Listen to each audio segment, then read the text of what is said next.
Good evening, glory, hallelujah to you. What the heck's your story and what's going through you? This is the glorified version of a bass fishing talk show. And I'm your host, Pat Renwick. Give it up for yourself, Bass Galaxy. Tonight is the Brandon Palaniuk AOY party.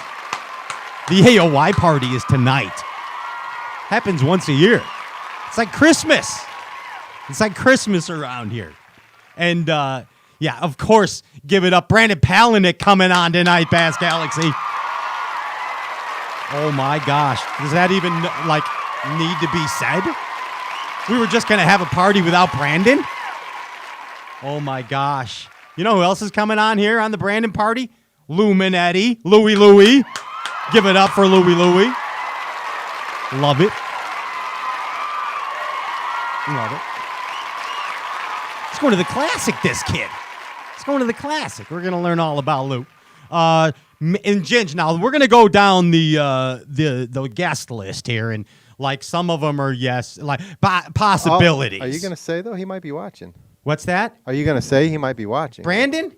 Oh, he knows. Okay. Yeah, he knows. Okay. It's nuts. Brandon knows what's okay. up. All right, I didn't know that. Yeah, on social, we've been telling everybody there's a guest list and everything else. Sorry. Yeah, I'll shut up. You've been producing. I've been doing other Bugs Bunny type bass fishing stuff while you're doing production stuff. But yeah, it's out there. So besides Big Lou, possibly Takumi, right? You heard from Takumi, right, Chinch?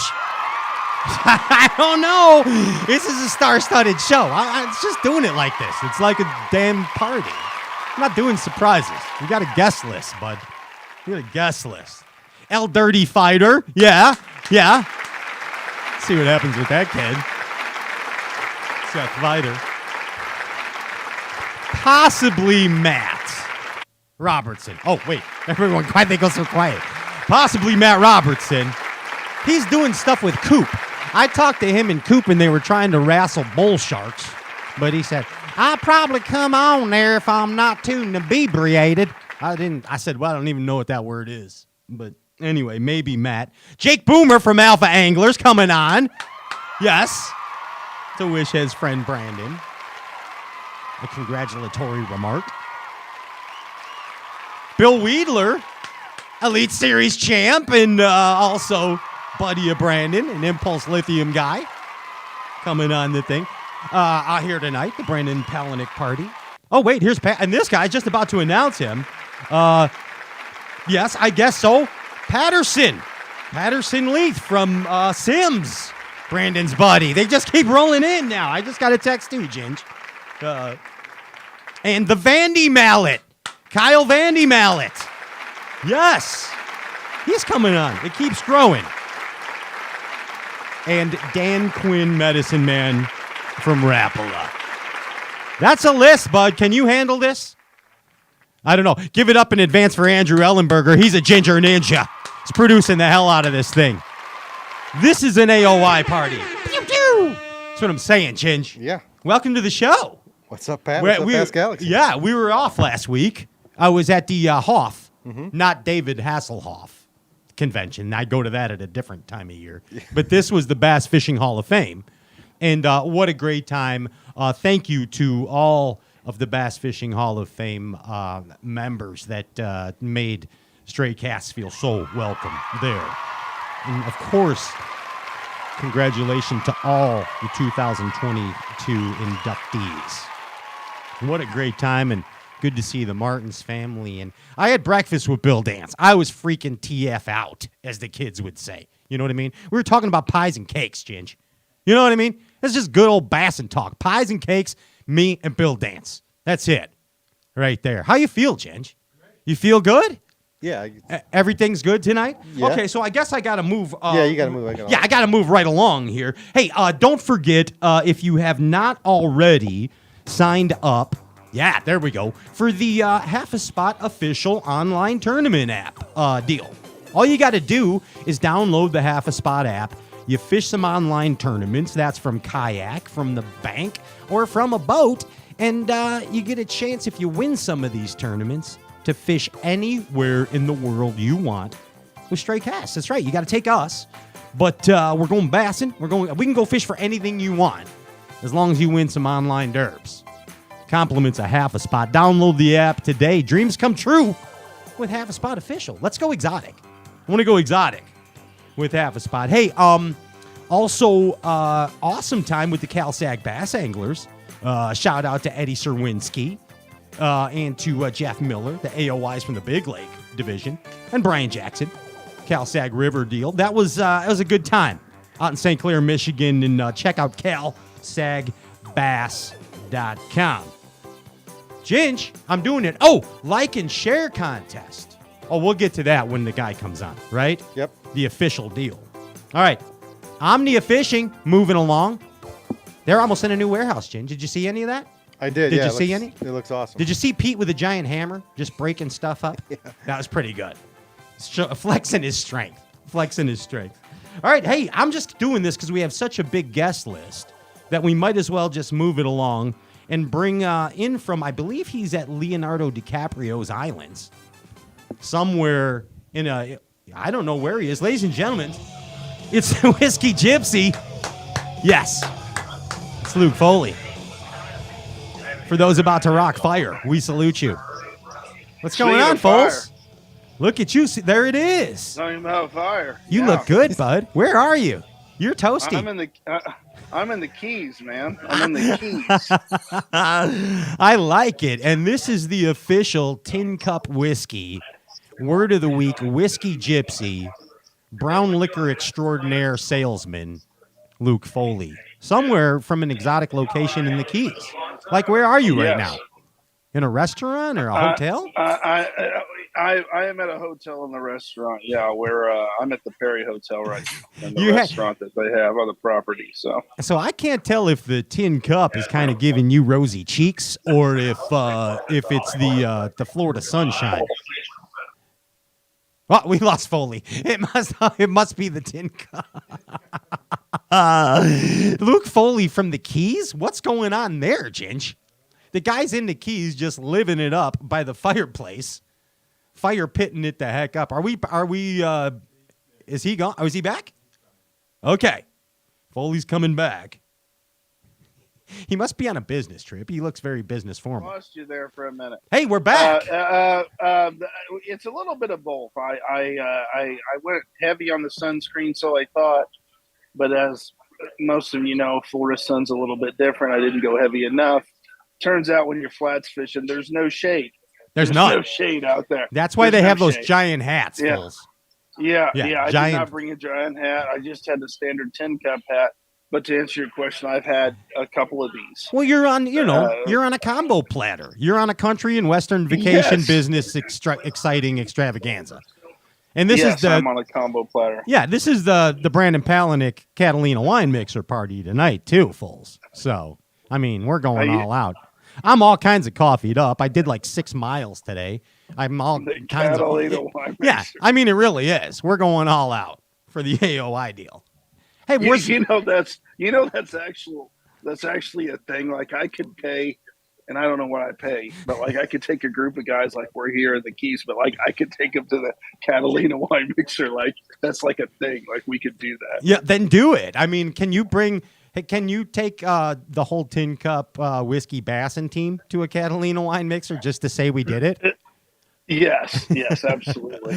Well, if one of my people win AOY again, we'll go to the Catalina wine mixer. There it is. So that pressure is on. But get this, before we get any further, also you are responsible tonight, Luke Foley, you and Tin Cup Whiskey, not only for the Tin Cup Whiskey word of the week, but the like and share contest again.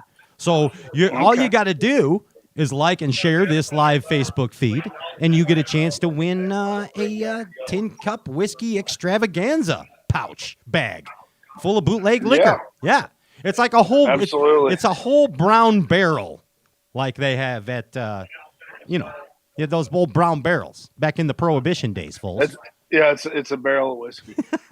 But not really. It's just a Tin Cup swag pouch bag with maybe something cool in it. But no, it's awesome. The ATC frowns upon. Yes. Yeah, it'll be. We promise you, it'll be amazing. That's all we can say. And all you got to do is like and share this live Facebook feed. And folks, that brings us to the Tin Cup Whiskey word of the week. What is well, that? tonight's a party. You know, everybody wants to party. You got a lot of people coming on. You know, we got to celebrate Brandon. So anytime anybody says Angler of the Year or AOY, wow, you got to take a sip. Okay, that's respectable. And if you do take a sip, please sip responsibly. You can choose anything you want. You can choose an ice cold Coca-Cola. You can choose a fine cafe. This is a Mexicana coffee that I have tonight, Foles. Yes, it's a Mexican blend. It really is. Yeah, if I'm extra talkative, I should recommend this to you after a night of Tin Cup. It's like a speedball. Well, Courtney loves coffee, so just you let me know. Where is she? What you're drinking, and we'll go. Where's Courtney? She didn't go. Well, you know, this was a guy's only trip. I gotcha. And she's still not the happiest about that because the Keys is, unbeknownst to me when we booked the trip, the Keys are like her favorite place on Earth, like on Earth. Hey, well, you know you have to take her another time. There's no way around it. There's no way around it. So I've been advised. Foles, so thank you. The Tin Cup Whiskey word of the week is AOY, or Angler of the Year. And if you hear that, take a sip and sip responsibly. And Foley, thank you for your support of Stray Cast and the whole bass galaxy, the whole bass fishing industry. Thank you so much for what you're doing, bud. We appreciate it. My pleasure. Yeah, and go catch some. Giving us. Thanks, bud. Go catch some fish out there in the Keys. Send me some pictures, please. I will. I caught some tarpon. I caught some tarpon on a topwater bait. The old barracuda today. What? Really? Yeah. I love that. So I'm so jealous. Send me some pictures. I'm coming. All right. I'll be down there next time. All right, sounds good. All right, Foles. That's the Whiskey Gypsy. Give it up for him. Hey, see you guys. Put the power poles down. Don't go anywhere. Brandon Palaniuk, AOY 2022, when we return.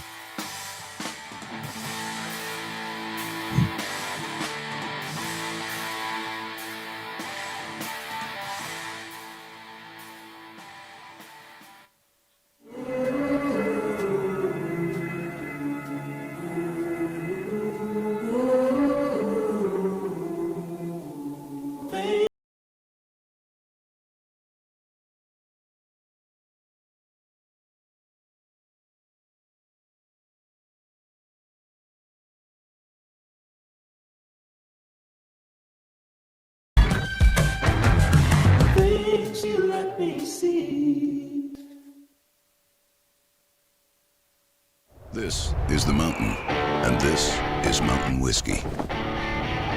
Unspoiled, untamed, forever wild. There's no safety net, no way down. Up here, it's just man, and the mountain, and his tin cup. Tin Cup Whiskey. Mountain Whiskey.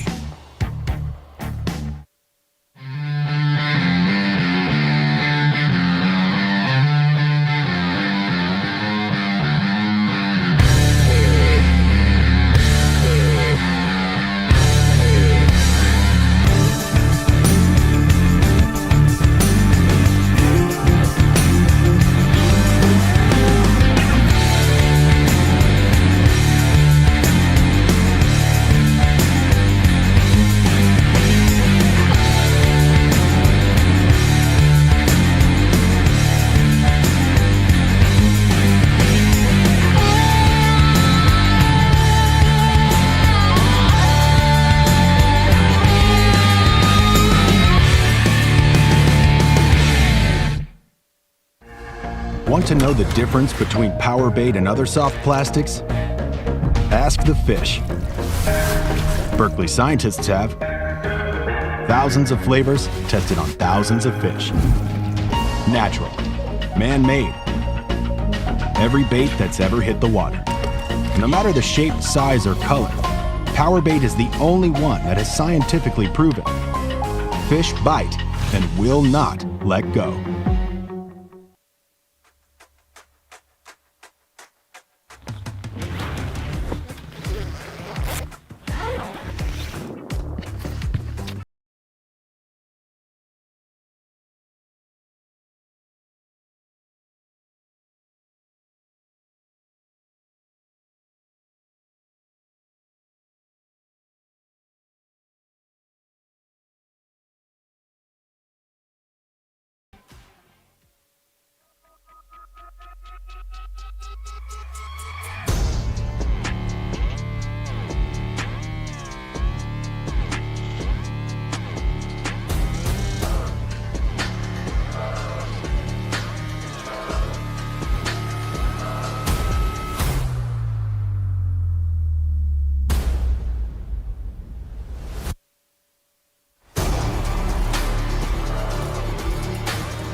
Step up your game. It has been said that professionals are only as good as the tools they work with, and Alpha Angler has developed the ultimate set of tools for you, the competitive angler. Alpha Angler custom rods, brought to fruition by the passion of master craftsman Jake Boomer and 2017 BASS Angler of the Year Brandon Palaniuk. Alpha Angler rods are custom made in the USA. Designed and engineered to be perfect, Alpha Angler utilizes a very unconventional approach to making the very best bass rods, from drop shotting to flipping. Alpha Angler's focus is on building perfectly balanced tournament-grade bass rods at an affordable price. Join the Alphalution today and purchase direct at alphaangler.com. Step up your game. alphaangler.com.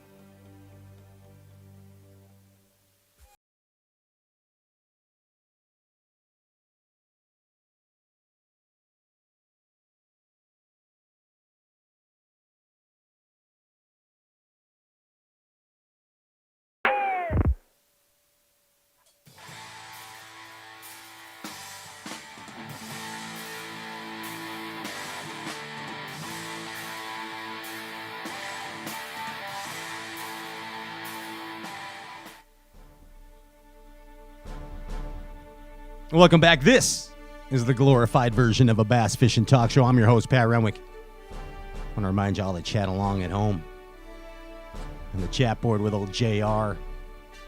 Now we bring you to our guest of honor, two-time BASS Angler of the Year.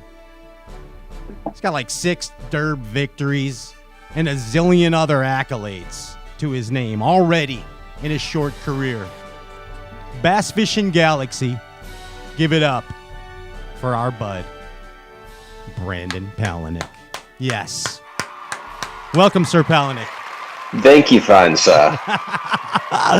Dude, it is great to see you again on the Stray Cast Show. We had a good time hanging out at the Bass Fishing Hall of Fame, but it's always good to see you on the Stray Cast Show, too. You know what I mean? Yeah, there we were able to have, a nice personal conversation and just enjoy our time together. Our ambiance. Where here is just, it's a whole different level of fun. Yeah, it's this is more fun stew and giggles dumplings, where like the Bass Fishing Hall of Fame, we had to be prim and proper. You know what I mean? Yes, we had Grey Poupon with us the entire time. But yes, but dude, first off, again, congratulations on your second AOY. Wow. Thank you. Wow. Yeah. But here's the real thing. Here's the real thing. Like, that's amazing, but the real amazing thing is the birth of your daughter. So congratulations to you and Tiff on the birth of Cora, because that any of the viewers out there that are parents know the feeling, especially if you're, if you have a daughter, if you're the parent of a daughter, it's just it's a whole other thing. Ginge relates. You got a whole hen house over there, Andy. I know one of our other buddies coming on tonight, Seth Fighter. He has a bunch of. It's just a whole different level, isn't it, Brandon? I know you feel different in your heart already, don't you? Yeah, for sure. It's the coolest thing ever. You think catching a 10-pounder is awesome, but it doesn't even come close to relating to your child. When my daughter was born, it was so exhilarating for me that I actually got a fever. Yeah. Like I got wiped out. Like I couldn't handle it. I'm like, oh my gosh, this is, I made this. I was like, what? You know? Yeah. When she was born, I drove 28 straight hours, and then I didn't sleep, I think, for another 8 hours, once I got to the hospital, because I was so amped up. What a beast. Yeah, it was pretty awesome. That's a cool name you guys chose. Cora. Yeah. Like what Cora is Marie. Yeah, like that's a Princess Warrior's name. Because she's a princess warrior. It's actually part of my mother's middle name. Gotcha. So my mom's middle name is Korean. So we just took Cora out of that, and then her middle name is Tiff's mom's middle name. So it's both of our mother's middle names makes up her name. Combined. Yeah. Yeah, that's Cora Marie. Pretty clever. Right there. Yeah, so 2 big awards in 2022, man. I mean, I don't know. That's pretty pretty They amazing. are the top. Pretty amazing. Hey, I mean, you're nonstop all the time. I know basically after the Mississippi River, you kept going, and then you were hunting, and it's just finally now you might be nuzzled in for a minute. Is that an accurate statement? Yeah, a little bit. I mean, it's, quote unquote, the off season. So it's really just off of tournaments season is all it is. I'm not any less busy, and I don't sit still in one place very long. Just born a gypsy, I guess. Yeah, fishing gypsy, like the Stray Cats song says. Yeah, 100%. Yes. Like tomorrow, I'm heading down to go steelhead fishing with some buddies. Nice. Be gone for a day, and then come back and be home for a couple of days, and then I'm gonna go spend a couple of days shooting content for sponsor stuff. So it's pretty much nonstop this time of year. November, me and Tiff are going to Mexico with Cora, so nice. That'll be the time that I kind of kick back, but that'll also be sponsor contract negotiation season. So I'll probably still be on my computer a little bit, but that's usually like what I've done in the past when we went on vacations is I'll just get up really early in the morning and like knock out emails and do stuff while they're still sleeping. And then like when they wake up, I just turn that stuff off. You never stop. You never stop, Brandon, ever. You never have. You're like a shark. You have to have like water going through your gills at all times. You know what I mean? I think the older I get, I wouldn't say that I slow down, but the more I'm cautious of where I spend my time and how I manage it. Interesting. And I like that you said that, because that's a perfect segue into what I want to dive into before we get to the madness of the rest of this show. And basically, as I researched your career, Brandon, I saw that you were doubly blessed in many years. You've heard that expression before, doubly blessed, right? I don't know what that means, but I think I like it. Yeah, it's like I don't even know if I know what it means, but it's like but I mean, I think it means that you have multiple blessings. Doubly blessed. You were doubly blessed. And I want to go over a few examples in a few years I picked out in your career that I feel you were doubly blessed. And what I ask of you is, when I give you these points in your career, these years in your career, that you kind of tell me where you were at in your evolution as a human or as an angler or both. This sounds like a fun game. Yeah, like because I know you've been like now you brought out philosophical Brandon on the Straight Cast show. I mean, he comes out every once in a while. Yeah, I believe you first tested it. Like sometimes Zona comes on the show and he'll test songs. It's like when the Stones go into clubs, they would test songs back in the day. Yeah. Like Zona does the same thing here. And I think we kind of heard a very philosophical, almost Clun-esque Brandon for the first time ever on the Straight Cast Show. Correct me if I'm wrong. Yeah, no, I agree with you. I mean, you hold the record for most guest appearances on this show, and quite frankly, Brandon, we've known each other a hell of a long time. I was thinking about it, and I mean, it's been, dude, what was that? What was the classic? And well, it's in here. We'll talk about that for a second. But I mean, it's been quite a few years since we met in Chicago at the pizza parlor with Pete Gluzek. It's been 11 years probably. Yeah, that's what I'm saying, because that's how long I've been in broadcasting, so that makes sense. That does make sense. Yeah, it's been a while. It's been a hot minute. Yeah, I was a rookie when you were a rookie. True. Yeah, we've progressed together. True. Look at that. Wow. Yes. Never even along with Mercer. Mercer started the same time that we did. Isn't that something? Yeah. Crazy. Like all rookies. And you just made all of us look so horrible. If you compare yourself to me and Mercer, I mean, come on. You can't say horrible because we're all still around. Yes, that's true. That we started out doing. That's true. That is true. So we're doing something right. That's right. Yeah, we talked about our jobs a little together when we were together, Brandon, and it's like it's work, but it's work.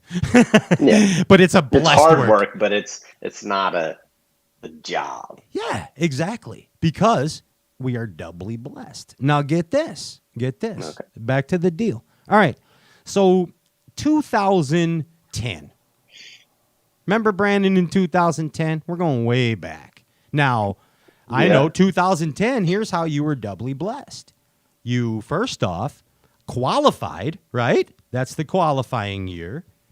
And you won some money in the back of the boat, if I remember correctly, right? This is true. Okay. You won like 20, 40K or something in the back of the boat that year. And you qualified for the Bassmaster Classic. And the rest is kind of history there. So that's how you're doubly blessed. Are you getting where I'm going? Yeah. Okay. So where's Brandon Palaniuk at this time in his life? Where's your head? How are you feeling? Broke. I like that. 2010 broke Brandon. So when I won out of the back of the boat, I fished 2 FLW Tour events as a co-angler. I zeroed in the first one, and I won the second one. Okay.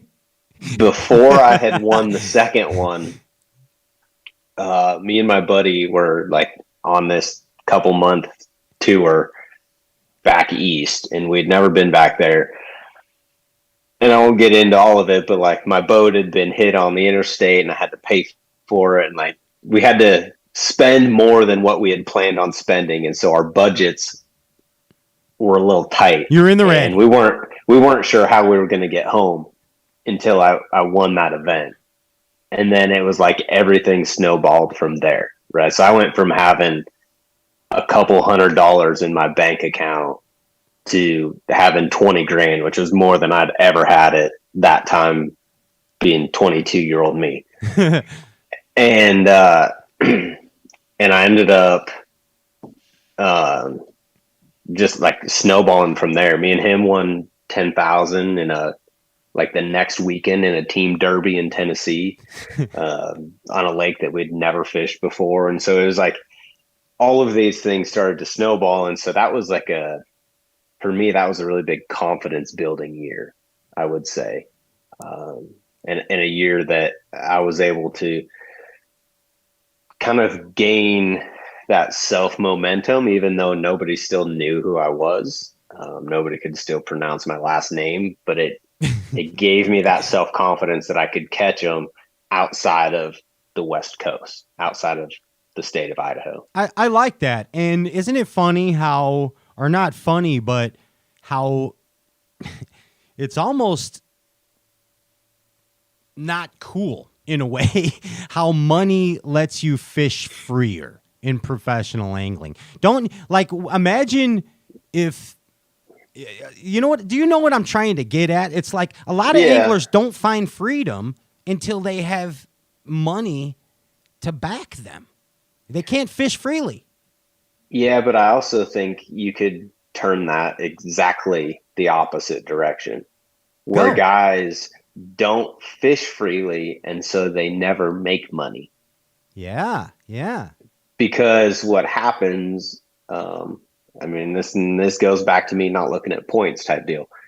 If you fish for a check and you're fishing for 47th place and you set the hook and you break off on one fish, or it gets you wrapped up around a dock piling and you lose a 3-pounder, well, then your mindset of 47th now has you in 57th because you lost that fish. But if you're shooting for a top 10 and you miss that fish, well, now you're in 27th, right? And you still make the cut. So for me, that's such a mindset thing of like, if you're worried about the money, you have already taken so much of your focus off of the fishing that it is now that much more difficult to make the money. And so now you're just in this snowball downhill effect. Dude, 100%. And that's why I preface by that it sucks, because we see this happen to a lot of anglers, don't we, Brandon? We see it in professional angling. If you look historically, you can see anglers that were in a hole and their success went down because they're worried about the hole. They can't overcome that mental aspect. Yeah, exactly. Which in 2010, you were learning to overcome already. Oh, yeah, for sure. I knew I had to. And my thing is that I was so focused on just fishing. Like, I didn't care about anything else. If I didn't win that tournament and I didn't have a way to get home, I was going to wash dishes until I got enough money to get gas money to drive home. You know, like it. Sure. I was never worried about making money because I knew how to work. Like my mom and like the people I was around instilled a good work ethic in me. So I was never worried about like just making money. I could find a job anywhere I had to get by, but I was going to spend all of that money on fishing. And so a $20,000 payday was just a huge bonus that allowed me to then invest further into my fishing. Into your business. Exactly. Right there. And put it back into the business, and look where you are today. Doubly blessed, 2010. Kicked it off, right? So, all right, briefly, 2011, right to the next year, of course, that's where you won America's heart as Bass and Brandon. You come in there, and that was the classic year, 2011 on Lake Wuchi, where you were. Yes. What is the name of that lake? Katawachi. Yes, you and Kevin Van Darn. It was that classic right there. Yep. He was still Kevin Van Dam then. Me, Van Dam, Scott Rook, and the glorious A-Mart. Yes. Battling it out. That was throwing plugs, bud. Throwing plugs. Well, here's the funny part. This is what most people don't know about that classic. Uh-oh. So I started off throwing a crankbait. The Bandit. Because that's how I caught him in practice. That old Bandit. Bandit 100 that I got for $1 in a bargain bin.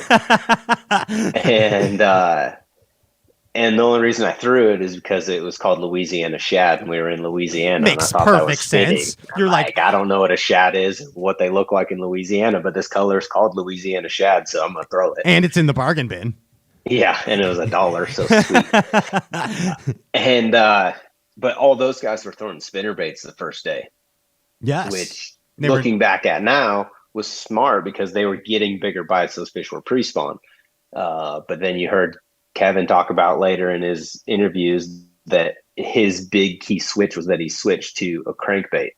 And this is where my first A-Mart interaction ever happened. Really? And I will never forget it. So those guys were all kind of sharing water, and I was like off to the side. And there was this imaginary line that like I didn't cross and they didn't cross.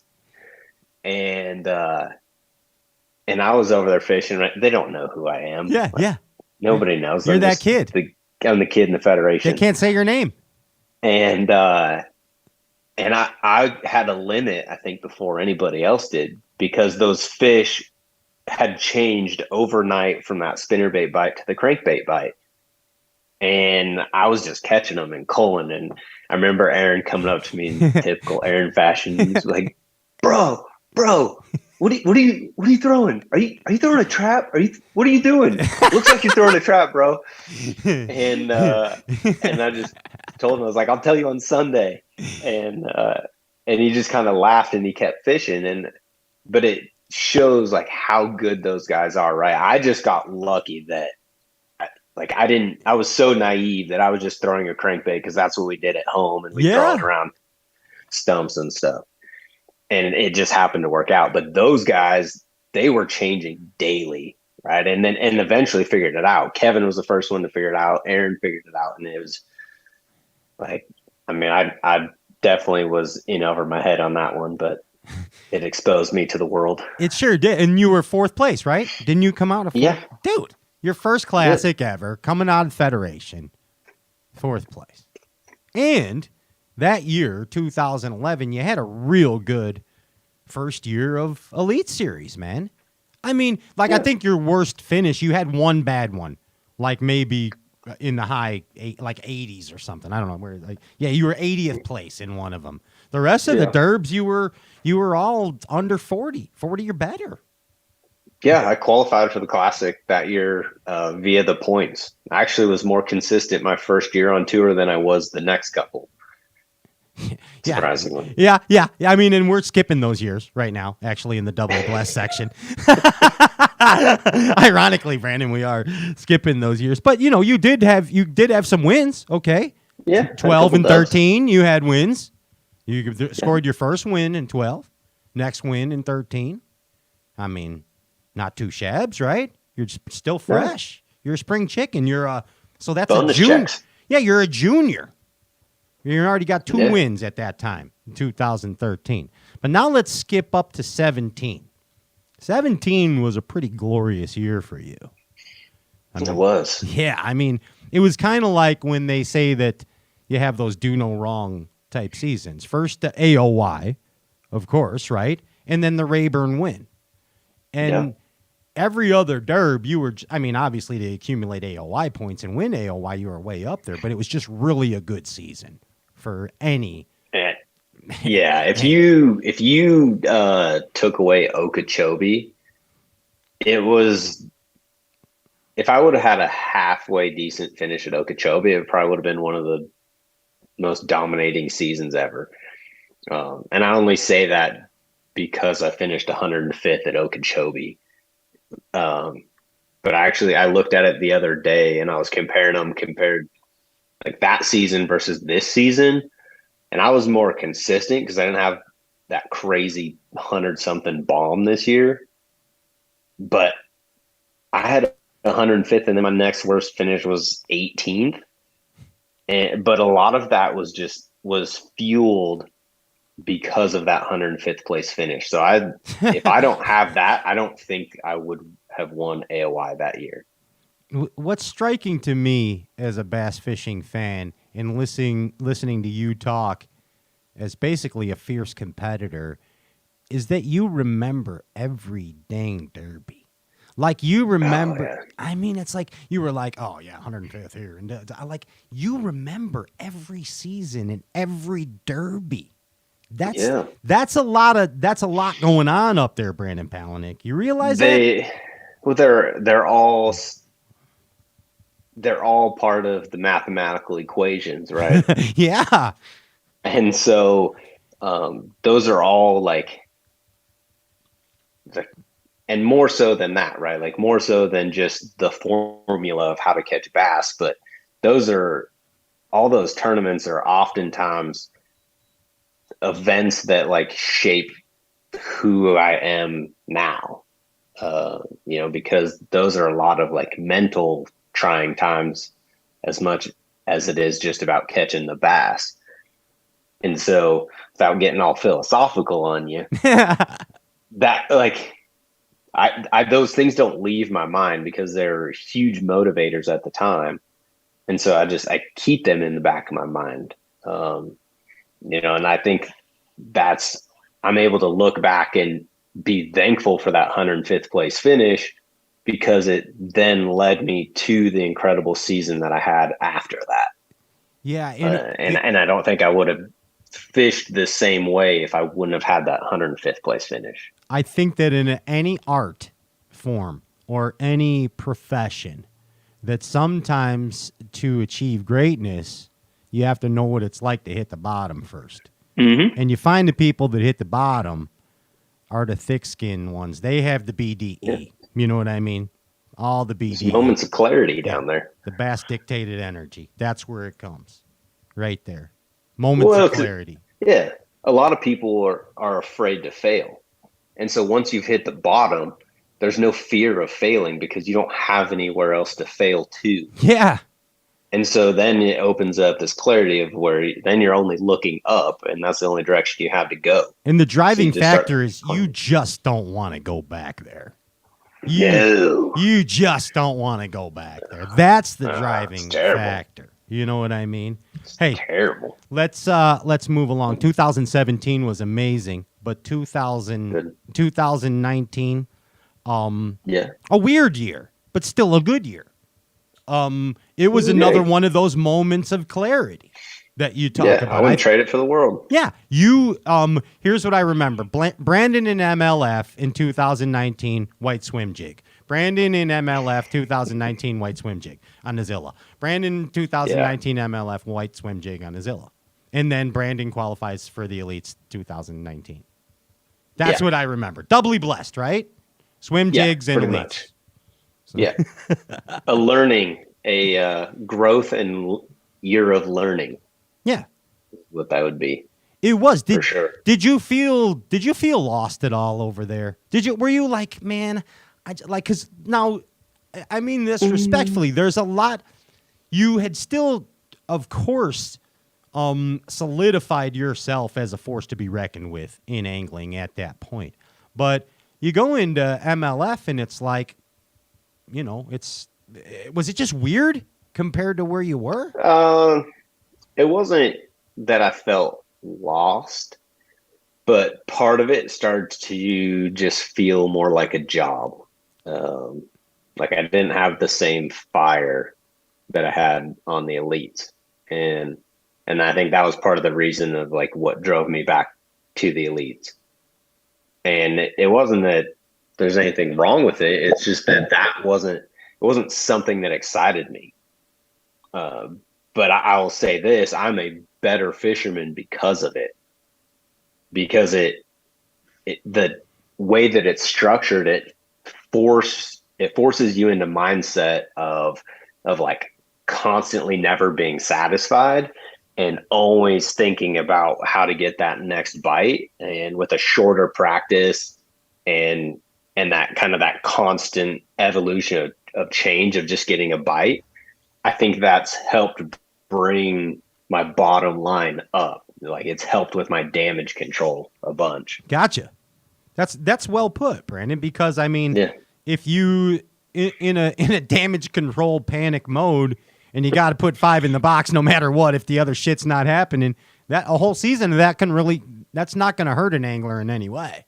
It's kind of like taking a different college course. You know what I mean? That's what I'm saying. Like it wasn't for me, but I'll be the first to admit that I'm better because I spent a year doing it. Like I learned a lot from that. It's like any situation I'm in, I'm always trying to learn from it. And that was something I definitely learned. Yeah. Just like you didn't want to take dance class, but it made you more agile on the deck of the boat. Right? Exactly. 2020 doubly blessed.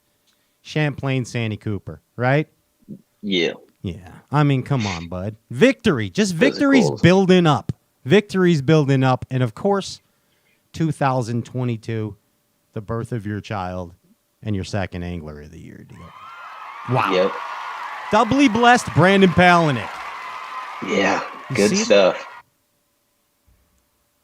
Different, I don't know, they're all special for their own reasons. You know, this year was super special because my daughter was born.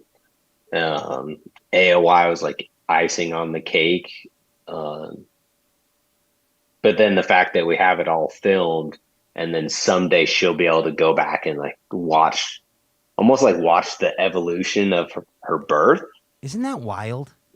I think will be really, really cool one day when she's like old enough to understand. And I think she'll appreciate that, or at least I hope that she does. She will 100% appreciate it, Brandon, because here's one thing that, and this is not a morbid thought. This is a happy thought.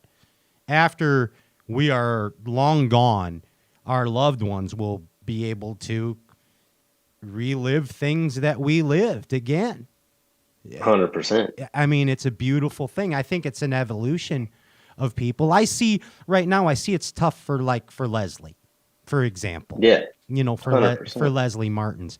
But I think there'll come a point where she'll want to rewatch things. You know what I mean? And see all that stuff because it's there. I just watched the video that I put together of Aaron. Yeah, that was amazing. The other day, I just watched it like 2 days ago, actually, when we got back from the Hall of Fame thing. And I don't know, like the first few times, like when I was building it, the first few times I watched it and stuff, it was really hard for me to watch. Like I get choked up. And this last time I watched it, it was like I more had happy tears. Yes. Trying to come out, and it was like, it went from being really sad that he was gone to then being able to watch that footage and feel like there was still a part of him there that you could connect with. Yes, 100%. And so I was thankful. Brandon, you nailed that because I felt the same way. And Andy put together an amazing tribute to Aaron from all the years he was on the show. It's called The Best of Times with Aaron. And it's on our podcast and all that stuff right now if you want to check it out. But I could never watch any of this stuff because Aaron and I were pretty close, man, and we talked often. So I didn't want to hear his voice. I'm just going to be honest. It was really weird for me. Yeah, it's hard. To watch this and the smiles that it brought, oh my gosh, and the response that we're getting from it helped a lot of people. So God bless Aaron Martins and his family. But dude, you've had an amazing career in a short time since 2010. Did I leave years out? Did I leave any special year out to you, Brandon? No. Did I nail them? You nailed them all. I mean, you pretty much almost had every one.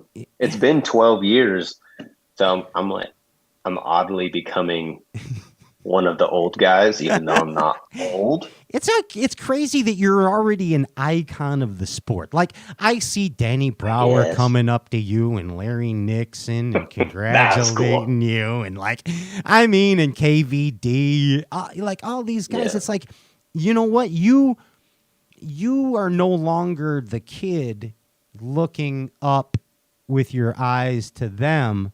They are now looking at you level-eyed. Yeah. Think about that, man. They're looking at you level-eyed. It's amazing. And like the Hall of Fame banquet was a really cool place for that. That was the first one I'd been to. And just to be able to have that interaction with, like truly legends of the sport, the guys that paved the way for guys like myself and the next generation of anglers coming up. Yeah. I mean, it's a very humbling thing, right? Just to shake hands with like Denny Brower and Nixon and guys like that. And Biffle. And Biffle. Like Biffle's he was speech amazing. Was one of the greatest speeches I've ever heard. The best. It was amazing. Next to Feider's AOY. No disrespect to your AOY, Brandon, but those are like different level. Biffle's was so unexpected. Oh, it was. It was a left amazing. Hook. It was a left. It was emotional. It was funny. It was everything. Thought it was awesome. Hey, but man. I think the coolest thing is that not only do you have those conversations with them, but you're able to like joke around with those guys and, they give you a hard time and stuff. And I guess the way that I grew up, that if like all of my buddies and my family, if we're not giving each other a hard time, it's because we don't like each other. But like, if we're being a bunch of smartasses to each other and stuff, and it's like, that's how you know that you're accepted into the circle. if they're razzing you and chirping you. 100%. Oh, yeah. It's beautiful, man. I love it, dude. You had a good career so far. Now get this, Ginger. You want to do a little mathematizing here? Are we on schedule for that? Yeah, someone else from far away is here though. Oh wait, well let's just bring him in. Okay. If you want to if we got a special guest and they're from far away, bring him in. There's no structure to this show. Who's our first one? I don't know. James hasn't let me know, so we're gonna see. Is the first one Luminetti? Well, it was supposed to be, but it doesn't sound like it is. Yeah, I don't know. We don't want to let this one go. Yeah, okay. Oh, this is a special guest from far away. Yeah, that's. Ginge. I had to jump. Yeah. Ginge says we don't want to let this one go, so it must be trophy class. Must be trophy class. It's not Matt Robertson and Cooper Gallant from the bar, is it? Nope. Good. Okay. Coop and Maddie are at the bar. That's a different kind of far away. Yeah, that's super far away. Oh my goodness, ladies and gentlemen, it's Takumi Ito. Yes, hi Taku. How are you? Good. Very good. Oh, heck yeah. Look, hey, it's the 2022 Angler of the Year, Brandon Palaniuk, Takumi. Look at this guy. Congratulations, Brandon. Thank you. What time is it there? Aren't you like 14 hours ahead? Yeah. Oh, yeah. Now it's October 13, AM 10. Oh. He's coming to us from the future, Pat. Yes, I like it. So he knows all the sports scores, Brandon. So all we have to do is call Takumi, and he knows all. We can start gambling now, Brandon. Yeah. It's going to be perfect. Well, Takumi, thank you for coming in here today. I know you're a big Brandon Palaniuk fan. And oh yeah. Yeah, okay. Could you tell me, Takumi, what your favorite thing about Brandon Palaniuk is? My favorite season, I think my first time we read season. So Brandon is a very, very so talented. So and my first time we read, Brandon always top 10, very strong. So I'm very, very impressive. So he's a very good fisherman. Many Japanese guys love Brandon. He's huge in Japan. Like, I know, in Japan, only you and David Hasselhoff are bigger than Brandon Palaniuk. That's it. Oh, yeah. Many Japanese people know Brandon. So many Japanese people love Brandon because Brandon is very cool, so powerful. Yeah. Many people love his fishing style. He's a beast. Brandon, you've been to Japan how many times? Only once. Oh, just been once? There once. Okay. That was the first place that me and Taku met. Oh. Actually, it was in Japan at the Bassmaster All-Star Classic. Oh, yeah. In 2018, and Taku said he's going to come fish the Opens, and he was going to qualify for the Elites. And guess what he did? He fished the Opens the next year, and he qualified for the Elites. Oh, yeah. And you're so he was a man of his word. He sure was. And Taku, America loves you at Bassmaster. I mean, you have won America's heart for real. We love seeing you on Bass Live, and you aren't just a smallmouth wizard. You are a wizard. It's every smallmouth angler on the tour watches Takumi during a smallmouth derb. Isn't that right, Brandon? 100%. Yeah, you're looking for sneaks. Always trying to figure out what secret thing Taku's doing. Yeah, like marinating stuff in Tupperware. I saw Taku. You had all the special sauce with your plastics, right? All packed up in there. Takumi, what are you doing? What's going on? You're in Japan. What are you doing during the off season? Are you fishing? Oh yeah, I everyday fishing. So many Japanese magazine, YouTube. So everyday fishing. Very, very hard in Japan. Heck yeah, Hey Brandon, he's doing Japanese modeling and YouTube. That is awesome. Yeah, that's pretty cool. I mean, Takumi. How far do you? I want to know how far do you have to travel, like from your house to fish? Like, so when you do those, How far away do you have to go? So pretty close. 1 hour, 1 hour far, 1 and a half, sometimes 2 hours. So fishing lake, fishing river is very close in Japan, but many traffic and road is narrow, very hard to drive, not towing the boat. Oh, Yeah. man. Wow. Yeah, I've been there. I couldn't imagine towing a boat around some of those places. Hey, Takumi, what boat do you use in Japan? What is your Japan boat? I have a skidder. So full size? US, the same one. Yeah. Oh, same one. 21 foot in Japan. Gotcha. Okay. I didn't know if you had a smaller one to sneak around in to the hint. Oh yeah. So but Japan is a Yeah. very famous rental boat. Oh, Only in a trolling motor. Oh, I gotcha. You go to the rental. Yes. Those are the sneaky lakes. Yeah. So small boat, big trolling motor, many graphs, so Japanese style. Nice. And Japanese style is like, I see you put that on your posts all the time. You ever see that, Brandon, where he's all Japanese style? He always has on. Yeah. there. That's pretty awesome. The epitome of it. Ginge, what's going on here now? What do we have happening in the in the split screen? Oh, okay. I saw the screens changing. Takumi, when's the last time you caught a bass? Yesterday I caught deep cranking. Really? Deep Yeah. cranking. Yeah, yesterday the Japanese buses. So Yeah. fishing magazine. I love that photo- magazine. Yeah. Oh yeah. So yesterday I fished in the deep crank only. That's unlike you. Isn't that unlike him, Brandon? Yeah, I thought he said he wasn't strong enough to throw deep crankbait. He must be Oh, yeah. working out. Working hard, but I Was- tried Was Kentaro there? to. Yes, Kentaro is Japan now. So sometimes I talk in the phone. He's fine. Yeah. I didn't know if he was there fishing with you or not.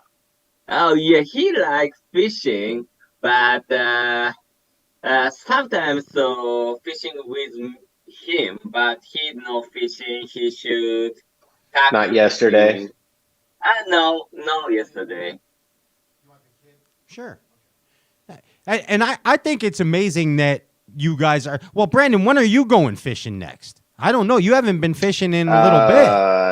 I haven't fished for a few weeks for bass. I'm going steelhead fishing tomorrow, and then I'll fish next week. So I've been taking care of other stuff. You've been elk hunting and things like that. I have been elk hunting, yes. Takumi, have you ever killed an elk? No, I have. So I don't. I'm no shooting ever. I want to try, but I think so. Shoot is a very strong. I think Taku shoots too. Well, never say never, because I No. saw you shotgun a beer with Yeah. you I shotgunned. get the Yeah. shotgun the beat. And I saw you wrestle Matt Robertson. So Yeah. I saw that too. Hey, we got another guest on. Takumi and Brandon. Let's welcome Big Lou Monetti, college champion, to the show. Yeah. What's up, Lou? What's going on, guys? He's go. Hey, Takumi. He's gonna join you guys at the Bassmaster Classic. Oh Yeah. yeah, that's awesome. Yeah. And the podcast, Yeah. What's going on, everybody? Oh yes, very Not good. much. What's happening? And Brandon, you know Lou. I mean, I don't know him, but I watched him fish for 3 days straight. Yeah, that's what So I feel mean. know Like, him you really pretty well. much know Lou Monetti because you were covering it. Like, I'm not saying anything in no disrespect, but like Takumi, I got to tell you, Brandon was a little better than Ronnie Moore that day as far as broadcasting. Do you know what I mean? Yeah. It was awesome to watch. I know all of his secrets now, so he's screwed for the classic. I'm pretty much just going to run all the same water that he does before he gets there. I know what he's Well- looking for. Brandon, I think you and everybody else watching saw me skip into the back of about every pontoon boat on Lake Greenwood. So Yeah. as far as dock fishing goes, you don't have to worry about it. Oh, dude, it was truly awesome to watch you fish, and not as much from like the skill standpoint, like your skills are on par with everyone else, but your attitude out there is super. I guess it reminds me of Taku, right? Like how everyone resonates toward Taku, of how happy Taku is and just like loves being out there catching bass. That's the same type of personality that you have, or like the same energy that you put out there. And that's addicted for people to watch, and like we were joking around in studio, like when we weren't on live, of like, we'll just throw Lewis a question and then he'll just talk us through the whole segment about what he's doing. And then we'll just go on break again. That's it. And we don't have to do anything. It's great. I appreciate it, dude. It was a lot of fun. No, it was awesome, and to have you guys back there talking about it. I mean, it was just so cool. Honestly, I kind of liked. I mean, a lot of people were asking me, like, is it weird being on camera as a college guy? It was first time, and I kind of liked it. It like gave someone to talk to in the boat, and I'm like you said, Brandon. Like I'm a big kind of mindset guy, and talk about keeping positive and stuff. So to have that going on, have somebody to kind of talk with all day, it was awesome. Yeah, and Luke shows up with a 96 Ranger and like torn up seats, a bunch of dart holes burnt into carpet. And speaking of dart holes into carpet, our next guest, Takumi, look who's here. It's Seth Fighter. Yeah. Holy cow. King of dart holes. King of dart holes. That's it. Hey, Takumi and Big Lou, I got to tell you, we got 2 Angler of the Years now. That has to be Takumi. I know you want to win Angler of the Year, right, Takumi? And yes. And Big Lou, he's got to become an elite first, but he's going to win. I just want to get there. Yeah, he's going to win the Bassmaster Classic, but like Takumi, so I'm going to put you on the spot here. Who's going to win another Angler of the Year first? Is it going to be Feider or Palaniuk? Or is it going to be Takumi? next year? Or who will be the next one to win Angler of the Year? You Takumi, Brandon Palaniuk, or Seth Fighter? I want to get the Angler of the Year, but I'm no good largemouth fishing, so I need to learn to largemouth fishing. If I can fishing very well largemouth fishing, I can get the Angler of the Year, but Taku don't like a largemouth, so very, very hard. If all tournaments, smallmouth, I can get the Angler of the Year, I think. Well, I got a great idea. Seth, tell me if this is okay. Can Takumi come stay with you for like a month in the off season, in the elite off season, and learn how to fish for bucketheads? Oh yeah, absolutely. You're not gonna put it up here learn how to flip milfoil, but you want to do it, but it doesn't really translate to down south. Well, at least it's like Rick Clunn used to have a bassin camp. We're gonna have Seth Fighter's bassin camp, and the first guys are Lou Monetti and Takumi. Taku, you like MILF? Sorry? You like MILF? What do you mean MILF? Milfoil?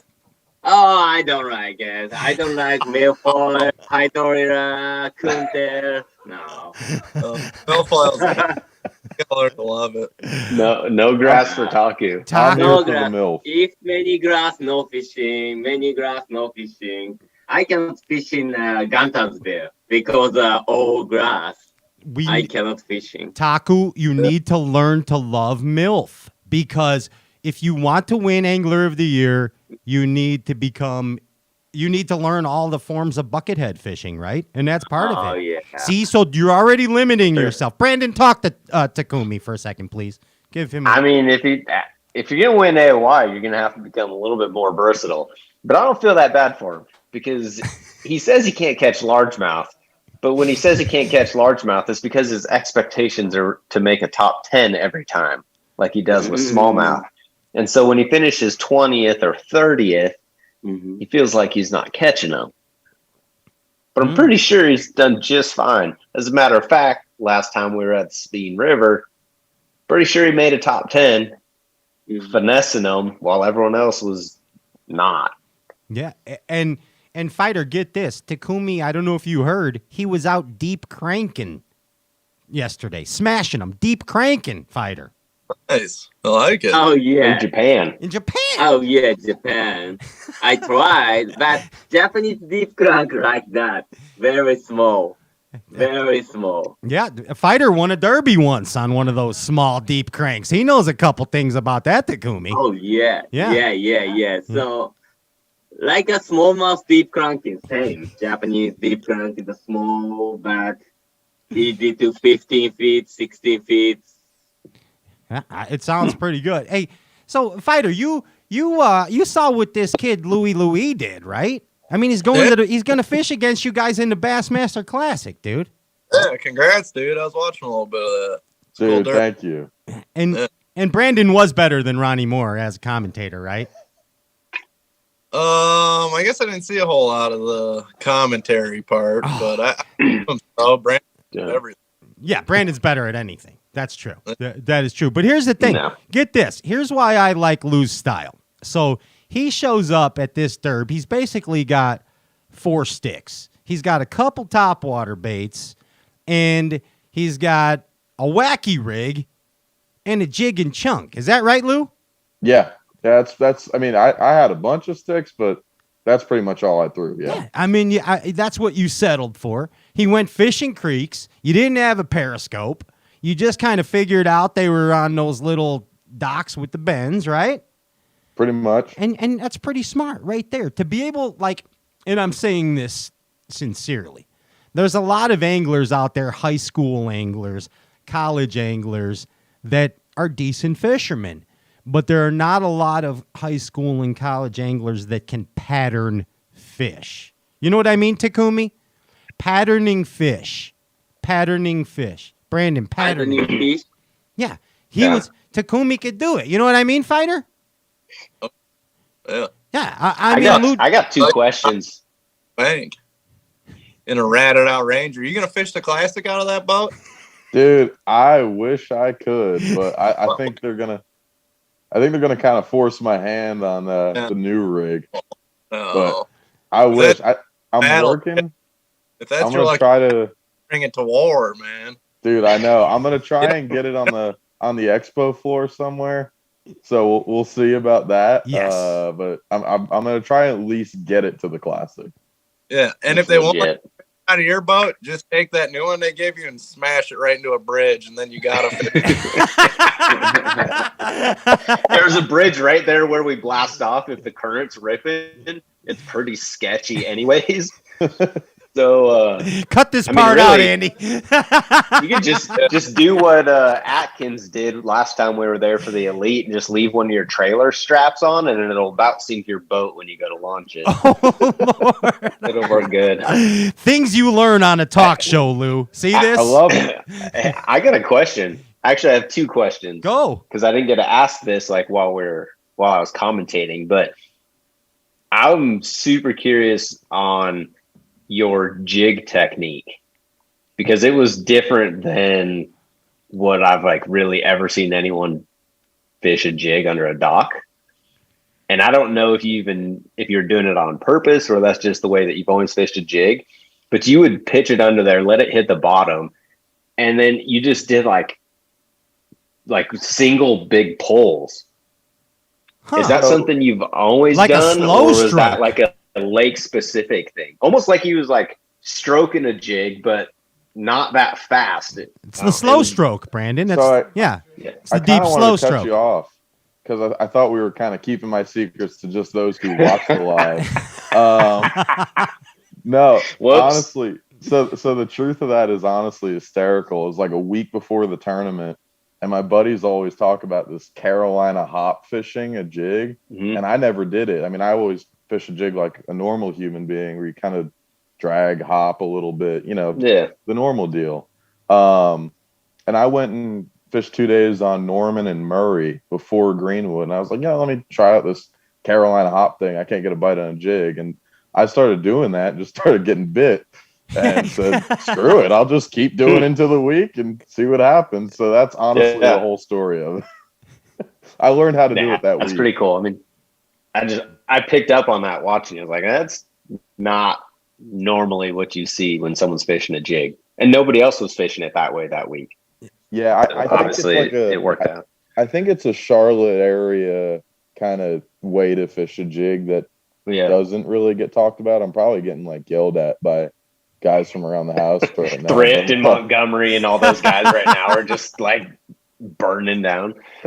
And what do you call it, Lou? One, oh, go ahead, Brandon. Sorry. No, go ahead. He calls it, what was it? Carolina hop. Carolina hop. Okay. Hit him with the Carolina hop. I like it. The other one, and I talked about this on live some, but I want to get your perspective on it. My thought process was that when you were fishing out of that boat, obviously everyone thought it was awesome, but the way that I looked at it was that you just had less distractions.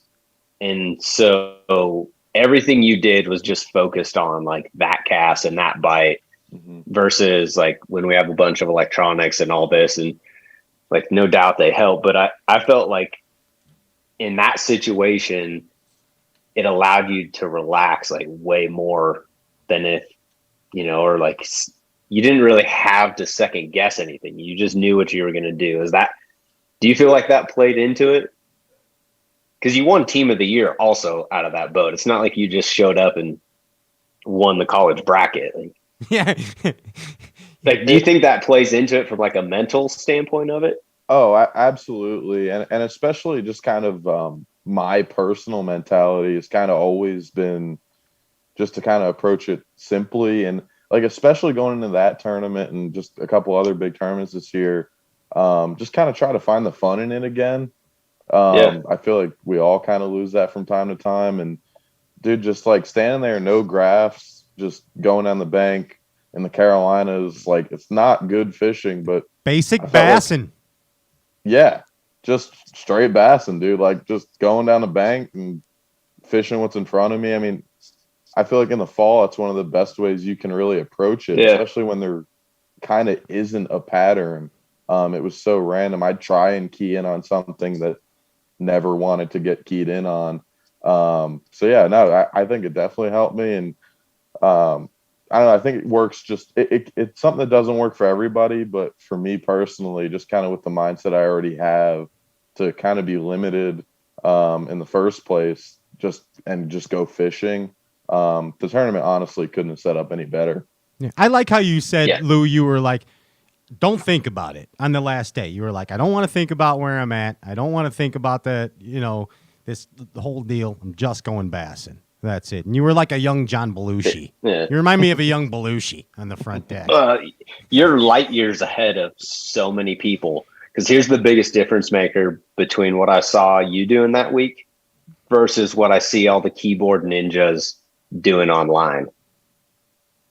You didn't let what you didn't have affect your approach, right? So there's so many people that think that, I don't have the latest technology, I can't compete. I don't have this, I can't compete. And so they're already doubting themselves because they don't have something.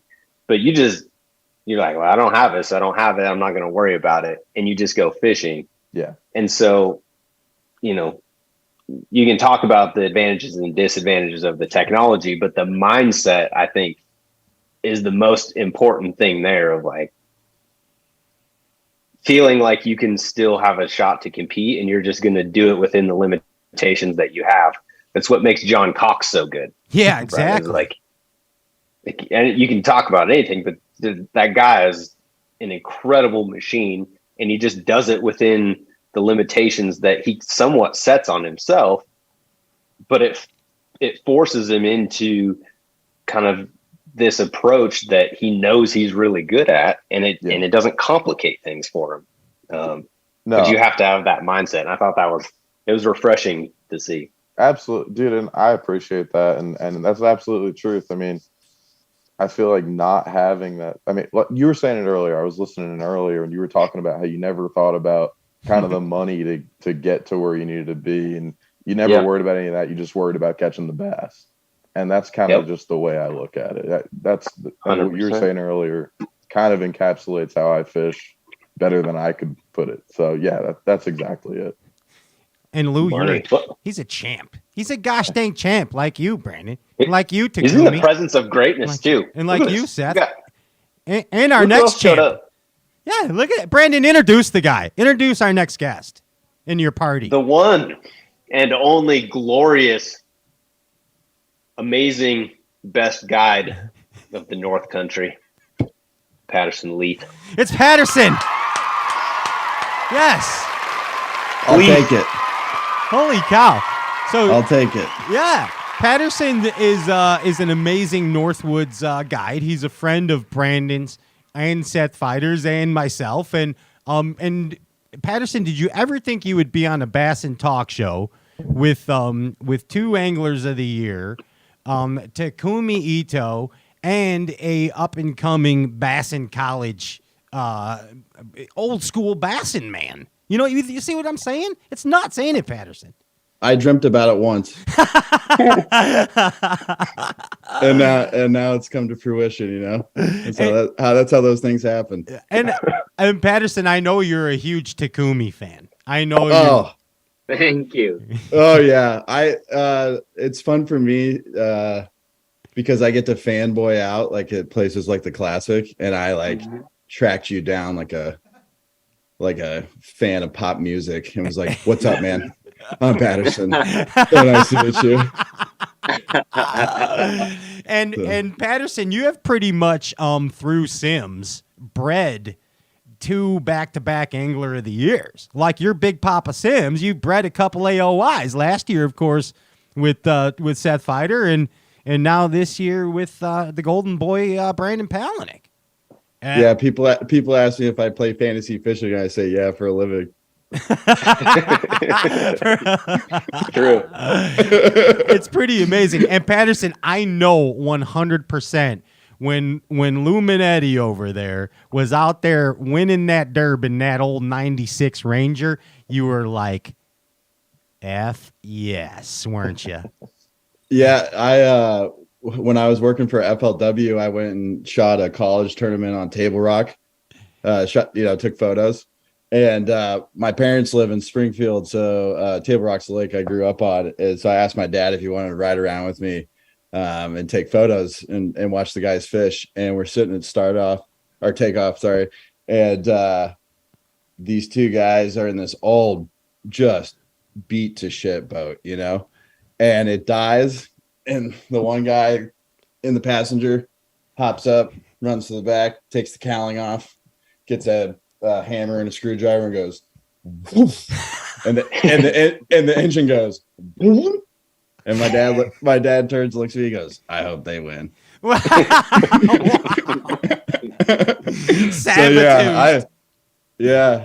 got some, I'm one of those guys got a few burns in their carpet. Hey man, and I mean, for lack of a better thing to say, what do you got to say to Brandon about his victory, bud? What would be words of wisdom from the wise Patterson Leeth about a AOY victory? Just enjoy it. Enjoy it. Yeah. Enjoy the victory. That's what the dude would say. Yeah, that's what the dude would say too. You know that, right, Patterson? Yeah, I haven't watched in a while, but it seems right. Yeah, he would just be like, enjoy it. The dude abides. Enjoy it. Yeah. What else is shaking?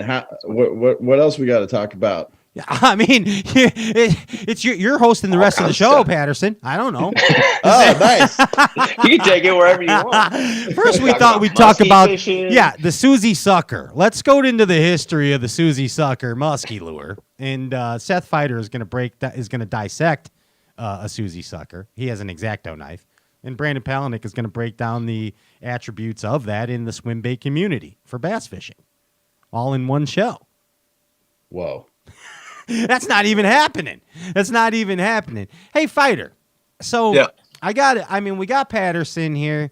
We got Takumi. We got Lou. And, of course, Brandon Palaniuk. You didn't get to give Brandon the trophy on stage traditionally, but we had a good time partying that night and handing over the trophy in your own way. And I got to kind of put you on the spot here because I know Brandon said this, and you said it too, Seth, that you're both hungry for an AOY victory again, like immediately. Like you want it next year, Seth, and so does Brandon. Like, yeah. I mean, that's what do you think about that? I mean, what are the thoughts? It's combat to combat. Now keep this in mind too. I want to backtrack a minute. When we had Brandon on the show, Seth, so don't get all brutal on him. That's why I'm backtracking. When we had Brandon on the show, right after he came back to the elites, I asked him, who did you miss the most in the elites? And he said, Seth Fighter. I missed Seth Fighter. You remember that, Brandon? Yeah. Yeah, he did. So I'll still back that. Okay. So with that all being said, are you still going for his throat next year, Seth? Yeah. I mean, it's not him. It's everybody, right? If it's like a crack habit, you know. I mean, I fully expect him to want to beat me. Yeah, I mean, the more you do it, the more you accomplish anything, the more you want to do it. It's just a crack habit. That's all. And now wait a second. Hey, we got another guest, ladies and gentlemen. It's Danny Quinn. Look at this. He breeds AOYs too, Patterson. You better believe it. Heck yeah. Dan Quinn, they didn't tell me you were coming on this. I would have said no for sure. Oh, come on, man. I'm kidding. This makes my day. Now, Lou, do you know Dan Quinn? Of course. Oh. I couldn't be a student of the sport without knowing who Dan Quinn is. Come okay. on. And Takumi, do you know Dan Quinn? I know shit about. Nice to meet you. I'm Taku. Yes. Yeah, great to meet you, Ty. I'm a big fan. Absolutely. Thank you very much. Appreciate it. He's a big shot at Rapala. Yeah, Dan's a big shot at Rapala, Taku. So if you ever need a sponsorship, just call him up. If something happens, he'd be happy to bring you because he breeds AOYs. You're on your way. Oh, yeah. Nice. Yeah. Exactly. Yeah. Also a fan of the MILF. He is a fan of the MILF, big time. Oh, really? Yeah, he really is. Now. He is Takumi. So, I mean, it's pretty cool that we have Patterson and Danny Quinn here. And back-to-back AOYs for Sims and Rapala. That's pretty awesome, bud. I mean, come on. That's Danny, what do you think about all that? I think it's kind of surreal. It's incredible. Pretty proud of these guys. They're awesome guys on top of it all. Good at catching fish, good guys, fun to work with. I am a very lucky guy. Yeah, I get to hang out with them, fish with them, work with them, and watch them win giant trophies. It's awesome. Yeah, you get to hang out with them? They make me look good. Exactly. And now, no disrespect, Dan, but I need an honest answer from you, okay? Mm-hmm. So, Brandon's AOY speech compared to Feider's AOY speech at the dinner, which one was better? Which one was better, Dan? Brandon's first one, we don't know about his second one. Yeah, right. We've only Brandon. So I'm not saying anything. Yeah. I just asked you a question, Dan. I think Brandon's first one is very inspirational. Yes, that's true. But I was there for Seth's in person, and I thoroughly enjoyed it. I had front row seats, so they both give a great speech. They're both very different. I don't know. They both get an A+. Okay. I want to interject real quick. Why is it that us common folk, which I guess I won't be in a couple months, but why is it that us common folk don't get to see these things like record it afterwards because I always want to see what you guys have to say, and I can never find it. Sometimes they are. Public. You should have been there last year. That's all I got to say. That's the answer to whose speech was better.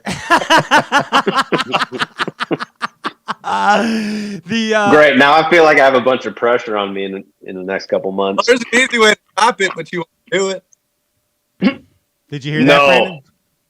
No, because I'm not going to be able to light a dart up there on stage. Yours was epic. I would have put you ahead of me. Dan's just too nice. Here's all I have to say. If you're an Angler of the Year and you have to go up to two of your major sponsors before you give your speech and say, please don't fire me, you know damn well it's going to be an amazing freaking speech. And Feider nailed it. So with that being said, I'm friends with both of you cats. So I got to tell you respectfully, Brandon, you got to top Seth with the AOY speech. You got a lot of work to do. It's cut out for and you. I'm going to be creative. Yes. I'd like to point out that Sims was not one of the sponsors he had asked permission.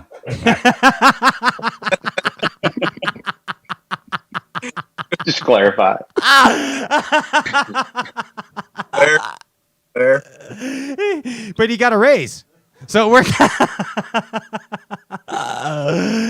so Patterson, I know you are you read a lot and you are very eloquent in your speech. And you are. You for a Northwoods Muskie guy, you are. Yes. For a fashion, I just think you catch me at the right times of day. Yes, you say good words at the right times. So I think that you and Brandon need to work side by side on this project, and then call up Dan Quinn about 9:30 every night and look for special words. You know what I mean? Can you do that, Dan? Can you guys write the speech together, all three of you, and then call Feider for more inspiration? Let's do it. I think we need to weave in Neil Diamond somehow. Yes. Sweet Caroline. You got to sing it, Dan. Of course, you're up there at the end. And then Brandon's like, and the closing remarks from my friend Dan Quinn. And then you get up and sing Sweet Caroline a cappella. How's that? No. Dan would do that too. I think I sang it at both AOY parties. Oh, I know you did. Yes. Oh, we know you did. For a fact. Here's the Seth Fighter quote from his AOY party about you, Dan Quinn. That's my boss. We have a good time. We got a good thing going. It was amazing. Takumi, are you enjoying this? Takumi? Oh yeah, very very enjoying. Okay, good. And I can learn to English very good. So many people talk to English, so I can talk to the English so very very grow up. So I'm very happy. Good. No, but we're happy you're here too to join us. And you're coming back, I know, in November as a feature guest on the show, right? Just me and you are going to hang out. Oh, yeah. I want to talk to the English, so fun. So in Japan, always talk to Japanese. So Japanese is good, but I want to learn to the English. So I want to talk to many. So You're doing awesome. Yeah, you really are. Takumi, in the short time that you've been in America, you're doing really good. And remember the first time you were on Straycast, we had Takahiro Omori. He was your translator. Yeah. Takahiro was. Yeah. I remember that. So first time I cannot talk to English, no good, but now pretty good. So I can understand the English and I can talk. So it's good. Very very fun. Do you ever? Feider's out smoking a cigarette right now. Takumi, can you? Oh, there he is.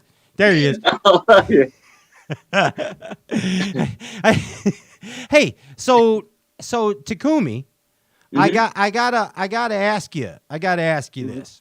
All right, like, so if you guys are gonna all get together and have a bass fishing team tournament, all right. And you could only pick Brandon or Seth to be on your team. All right. It's a 2-day tournament. Largemouth one day, smallmouth the other day. But you can only pick Brandon or Seth as your team partner. Are you picking Brandon, Seth, or Lou? Where's the tournament? I know it's tough. I don't know, Seth. You tell us where it is. You pick. It's your story. We need to Lake make an educated guess. Okay, so the lake for the largemouth, Takumi, it's a mixed bag lake. It's Pickwick, but it's one day. One day you can only fish for smallmouth, and one day you can only fish for buckets. And you got to pick either one tournament partner. It's Seth Fighter, or Brandon Palaniuk, or wild card is Louis Monetti. Don't pick me. No. Belushi and says those aren't pick even him. real smallmouth. Yeah, so that's what I'm saying. I know it's a weird thing. Fighter made me pick a weird lake. I think if largemouth grass fishing, I fishing with Seth. Seth Fighter. Oh yeah. Okay. If the smallmouth fishing, I fishing with the Brando. Oh, it's old Brando. Oh yeah. Okay. You feel that? Do you feel that Brandon understands smallmouth better than Seth? Nobody understands him better than Taku. Right. That's why Japanese, apparently. I gotta ask him, because I think that like these guys both understand both species equally well. That was tough to say that. So I want to hear your point of view on it, Takumi. So it's so hard because Brandon and Seth is almighty. Very good largemouth, very good smallmouth. So I think Seth is good in grass fishing. Very, very, always fishing grass is very good. So Brandon fishing like Taku, the deep, long. So offshore fishing is good, I think. Okay. I understand your thinking, but this is all that really matters. And you have to answer this question completely honestly, okay, Takumi? Because these are two bass fishing superstars, Brandon Palaniuk and Seth Fighter. The question is, who's bigger in Japan? Which one of these guys? Who's bigger? Who's more popular? Who's a superstar more? Palaniuk or Seth in Japan? I think a few years ago, so Brandon is very famous. So not many people know Seth, but now Seth is very popular in Japan. Brandon is popular, but Seth is popular in Japan now because many Japanese guys watching the Bassmaster live. So Seth is a long hair, like so cool fisherman. So many people love Seth now. Just smashing them. Are there more people in Japan growing mustaches now? Oh yeah. They got little lip brooms going on. What do you mean? They got like little mustaches like Seth. They're all growing them here. Yeah. In Japan, is there a bunch of bass fishermen growing a mustache like Seth? No, not many, but Seth. Many Japanese people watching Seth. So long hair. So first time everyone remember Seth. Takumi, when are you gonna get long hair, Takumi? It's impressionable. So I want to try to the long hair, but my hair is always straight long. Seth is always straight down, but Taku's hair is round. No good. I think we need to see that. We really do. It's kind of like Lou's hair, right? Like Lou's hair is. Oh yeah. So long hair. Yeah, like Lou. I think we need to see that. Yeah, 100% we do. Hey, and welcome to the show right now, Jake Boomer, one of Brandon's besties. What's up, Prez? There's the Prez, Alpha Angler. I'm super disappointed. I thought this was going to be a roast. Well, it is a roast because we're learning that Brandon really has to catch up to Seth Fighter in this AOY special. He's got an AOY speech to work on with Dan Quinn and Patterson, and Takumi's picking Fighter over Palaniuk. So, Palaniuk, you got some shaping up to do. Yeah, apparently. I would have always picked Seth over Brandon.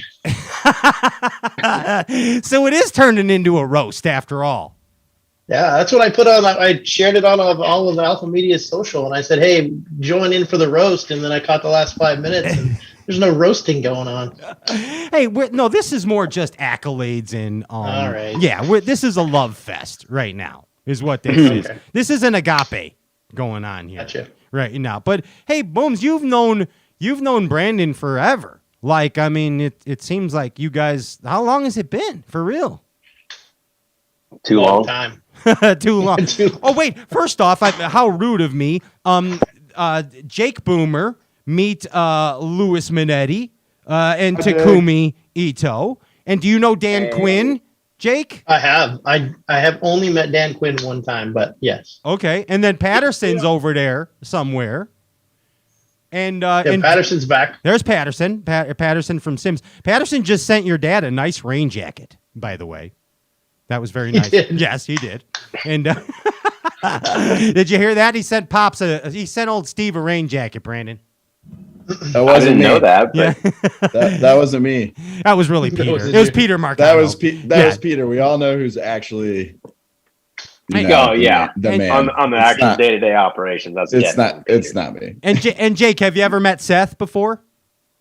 No, I haven't. Seth Fighter, Jake But Boomer. the best part is that I'm low man on total. I know all of you guys because I watch all of the Bass videos. Like, I just watched the college bracket. That was pretty awesome. Nice work. Thank you. But yeah, like I said, if I had to pick between Brandon and Seth, I'd pick Seth. I never even met him. I could have told you that. So would you guys okay, so you knew each other in high school, right? Brandon you and Boomer? No. He's way older than that. Like,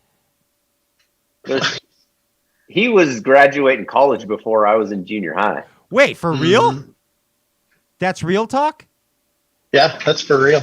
I started fishing tournaments. Like, I don't know, somebody got me into tournaments, and there was this kid that was always whipping everybody's butt. And I gave him the beloved name Punk Ass. And that's kind of what he called me names that are way worse than that. Wait, what was the name you called him?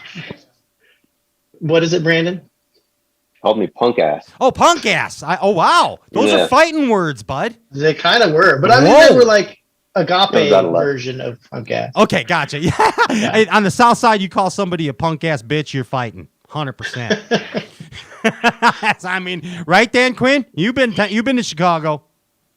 Better believe it. Yeah, you better watch it.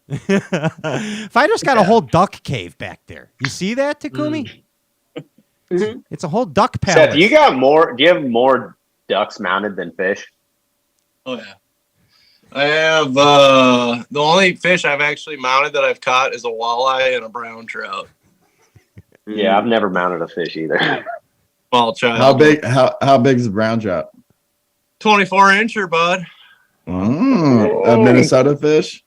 Yeah. Yeah, Down cool. Southeast Minnesota. Yeah, there's some good ones down there. Ox spinner. Patterson gets excited on the mixed bags. Love mixed bags. The old mixed bag variety. You're like Al Linder at heart. You're like a modern. Yeah, just don't broadcast all those details. How we're similar. You mean fish location presentation system? Yeah, exactly. Exactly. That's what you meant the whole time. So where were we? We were back to the Boomer and Brandon story, the Boomer Brandon love story, right? Yeah. Yeah. So hey, wait, is Waterfowl open, Seth, for you guys? Oh, don't. Jake's a freak duck hunter too, so this is going to turn into a duck hunting podcast. No, in it's case not. you didn't know. Well, I've got all my roast notes right here. I've got notes for roasting. I've got like 2 pads of roast. Don't worry. Wow. Do you have any roast duck? I don't. Our opener is Saturday. Yeah, Fighter, you ain't been duck hunting, have you yet? No, I don't really want to talk about that. I know. As he drinks away the pain, Patterson. Did you see that? Oh yeah. Next year's my year, guys. Hey, you look great in that vest, though, Fighter. This vest is fire. It's freaking amazing. It's FYE, as the kids say. Fi. Skin on the inside, all toasty. Wow. Yeah, killing it. Takumi, are you jealous of Fighter's vest? No, she's going to sleep. Yeah, it's nice. Hey, Boomer. Yes. Hey, you from in like real on these small squares from my monitor right now. You look like Bubbles from Trailer Park Boy, and I absolutely love it. I 100% love the fact that you look like Bubbles. I don't think I've seen it, and I don't think it's a compliment, but I'll take it. I love Bubbles. Oh my god! If his glasses were a little bit more round, yes, it would be so fitting. But don't forget, I have bad eyes, and from this thing, you look like Bubbles. So Boomer Bubbles is cool. Yeah, Boomers is cool. Yeah, okay. Yeah. If I didn't wear these glasses, I wouldn't be able to see anything. Yeah, now Conky is not cool. If I said you looked like Conky, then you That's it. I'm looking it up. Call me an ass. Boomer Bubbles. Brandon, is that his new thing? That's his new name, Boomer Bubbles. Boomer Bubbles. Hey, Dan Quinn, tell me a Brandon Palaniuk story real quick. A Brandon Palaniuk story. Yeah, I'm putting you on the spot.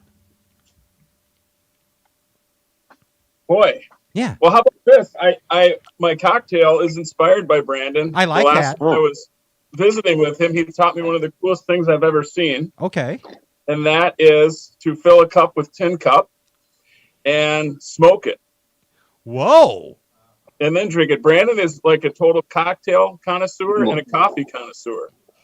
And he taught me all kinds of tricks about smoking whiskey. Little smoked old fashioned. Patterson, you know that song, right? Smoking whiskey and drinking cocaine. Yeah. Yeah. Oh yeah. How do yeah. I knew you guys were always smoking. Hey, how do you smoke? Yeah. How do you smoke whiskey? Well, Brandon's got this crazy contraption. It's like a giant glass dome, and it's got a tube and a thing, and it fills with smoke. And I got a much simpler one. Wait, I want a demonstration. Wait, a tube and a dome. Is this a bong? Are you? Well, no. Brandon, it looks like a hookah type thing. But I'll go get it. We're learning so much about our AOY tonight. Oh, he's going to get the whiskey smoke. I'm going to get it. Holy cow. Well, doesn't Dan? Clearly, Dan needs another drink, so Dan should just make us one on camera. Yeah, Dan, you should start smoking whiskey live as Brandon gets the machine. You want me to go get it? All right. I think so. How long does it take to smoke whiskey? Yeah. Not long. Is this like an hour's process or minute? No. It's quick. I gotta find all my contraptions. It's been a hot minute.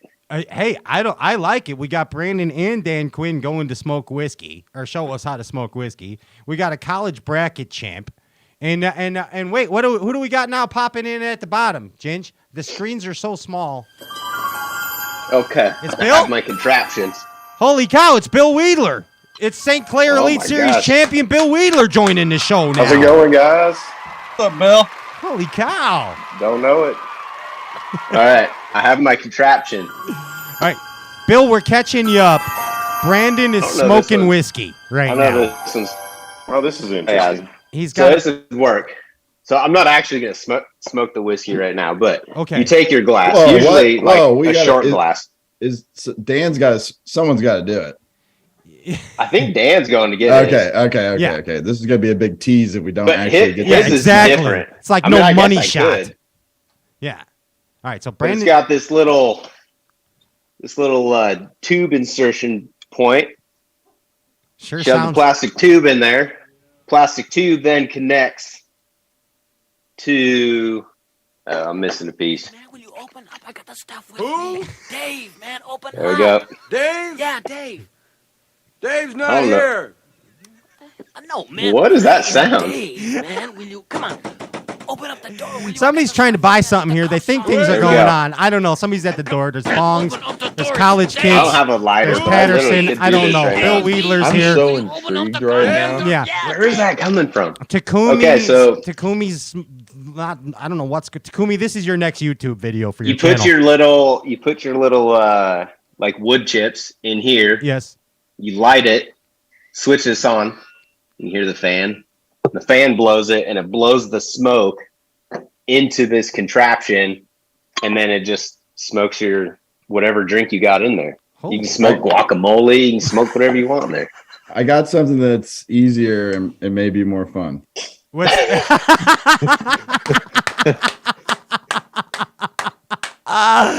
Dan, are you hitting it? All right, Dan Quinn's back, and he's smoking. Patterson, can you demonstrate that on camera? Yeah. There. Dan's got his set up. Dan's is way easier. Dan's smoking whiskey live. So yeah, you fill your cup, right? You got 10 cup whiskey in the cup, smoking it up. Where's the lighter? I'm here. Okay. Vandy Hammer's here, by the way. Where's Vandy Hammer? Oh my gosh. Holy, it's Vandy Mallet. What's going on, Isn't guys? there a limit on how many squares we can have? I don't even know what the Hollywood Brady Bunch is going on right now, but it's amazing. Dude. You can see This the is a smoke party. in there. Dan. No, we did. Yeah, see the smoke Whoa. sitting on top of the kinda whiskey? cool. This is my So then skull. it'll infuse in there. It's super cool. It's awesome. You gotta get one. Dan, it's great. Vandy Hammer, I know that you've smoked whiskey before, right? You're very cultured. I did. I've had smoked whiskey actually with Brandon the first time, to be honest. Nice. Yeah, I mean that's AOY stuff. Fighter, you need to get a whiskey smoker. You know what I mean? Sure. Or else borrow Patterson's. Borrow Patterson's whiskey smoker. Yeah, I'd rather use his. Takumi, this whole thing is your next YouTube video for your channel, okay? This whole whiskey, Yes. This whole this whole whiskey smoking segment. Wow, it did. All right, so now we got to do introductions again. Kyle, Kyle Takumi, Kyle, Patterson, you know Kyle, and Lou, do you know Kyle, Lou? I know who Kyle is. He's a legend. But hi, Kyle. I'm Lou. And Kyle, what's going on, Lou? Yeah, and Kyle, you know Dan, and hi, Bill, Lou, Bill Dan, Bill Kyle, Bill Patterson, Bill Boomer, Bill Takumi, Bill Seth Fighter, and Bill Palaniuk. See, this is out of hand, Weidler. I mean, what are you doing, dude? I mean, you got everybody in here. This is an AOY party. All right. It should be. Yeah. Should be. Yeah. That's right. And here's the thing, man. I mean, like, you got some Impulse Lithium power. You have become not only a Bassmaster Elite Series champion, but a scientist yourself, Bill. Like, you're a scientist now. You're like, forget being a Bass champ. I'm now a scientist. I know, Back to the Future, right? Yeah. I almost, after we talked earlier today, and you called me the mad scientist, I thought about getting the white wig and putting it on like the old Back to the Future scientist. I like it. And Takumi's living in the future, so we have the sports scores. And then your doc, this is a whole Back to the Future episode now. And Lou is a young John Belushi. So it all works out. Yeah, it'd be perfect. Yes. This is amazing. Hey, back to Jake Boomer, because I want to hear some more Brandon Palaniuk roasts. Kyle, don't you want to hear some Palaniuk roasts? Oh yeah. Yeah. What do you got? Didn't Kyle? Didn't you think this was going to be a roast? Like I kind of was. I have a list of things. Everybody got to choose Feider or Palaniuk first, and mine, like right off the bat, is going to be Feider for sure. You have a list too. I got a roast list and everything. And if any of you guys want to go home, you can. Don't feel you need to stay here. You guys can leave anytime. All right. See you guys later. Except Brandon. Fighter's the smart one. He just kept the camera there. It's like homeschool during COVID. You remember when Cartman just put the picture of himself up on Family Guy or what on South Park. That's what Feider did. Just picture him. Go ahead, Jake. I'm curious. Let's roast it, Jake. I can't. I'm not gonna ruin the party. What do you mean? I want to hear a roaster. It's a party, but it's not both. Ginch, there you are. Ginch, there's the roast music. Yeah, I like it. It's like Dean Martin. Yeah. It's like Dean Martin. Pretend you're drunk, Boomer. Pretend you're drunk like Dean Martin. And roast. Hey, I just looked up trailer park. The trailer park guy. Yeah. You look. Milo's just looked up Bubbles. You're right. I see a striking resemblance. I got some breaking news, though. Wait, what do you got for breaking news, Ginge? Pedro has offered to give away a pocket rock. Wait, Feider, Seth, you hear that? Is your dad allowed to give away a pocket rock? Both. Seth? Yeah. Okay. You can do it. Okay. Well, there we go. Is there a criteria of any sort, Andy? I don't know. I'll ask him. All right. Well, do a like and share. Tell people that are watching now if you want a Pedro. It's a big deal. It's a magic, or what's the lucky pocket rock. You make your own magic, and Pedro's giving it away. Pocket rock. Yeah, dude. I mean, I'll tell you what. I got my pocket rock on me all the time, and sitting next to me on my desk is the Pedro Feider Showboat truck rock. It's always with me. It's always here. Lou, I know. I Lou, almost feel bad if I was battling it out with Seth next year and won because I had one of his dad's lucky pocket rocks. Like and share. You already liked and share, Brandon. You got a chance. Lou, go ahead, Lou. What do you got to say, sir? I feel like this is probably a bad question, but what is a pocket rock? Oh, well, Andy, get rid of Lou. He's no longer welcome on this show. I wish you luck at the Bassmaster Classic, Lou, and thank you for coming on the show. Congratulations! Thank you for having me. It's a great thing. We can tell you're not a fan of Pedro Feider. You know what a rock is. It's exactly what it sounds like. Yeah, we're gonna beat the snot out of you, proper Bassin style, when we see you, Lou. Will you beat me out like with the pocket rock? Probably, because when I hold it in my hand, it's like a brass knuckle and it hurts more. You know what I mean? Yeah. So, yeah. You know what? Patterson, this kid's a punk. He's a punk. He's got a 96 Ranger, torn up seats, don't even know who Pedro Feider's magic rock is. I'm even from Jersey originally. What if that a makes punk. It worse. Unreal. Hey, what did you expect on the glorified version of a bass fishing talk show, Lou? Nothing less. Okay, but here's the deal. I have to tell you because we forgive you and you still are a proper bassin man, but Seth's dad has a porthole in his garage. He goes into a portal and he extracts lucky rocks from this portal. And the receivers of this rock, great things happen to. May I tell you that Seth Fighter is a holder of the rock. His life, he has a great life. Matthew Robertson is a holder of the rock. We don't even know where Matt is right now. His life is that great. He's somewhere doing things with Cooper Gallant. Probably illegal things. His life is that great. My life was changed dramatically since I received the rock. So, hey, was that rock one that Grow had when he had that top 10 at the end of the year? Same thing, dude, I want Bill. a rock. Bill? I need a rock. See? I mean, you got it. Seth, everybody wants the rocks. You know what I mean? Well, everyone can't have a rock, you know. Andy. The rock kind of picks the owner. You know what I mean? It does. Andy got a rock. Andy, what you ain't lost a derb since? You ain't lost a derb since, Andy. I don't know what to tell you.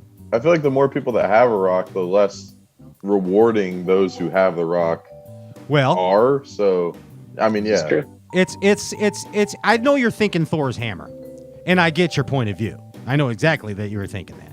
But the rock is a mystic power which is given to chosen propers.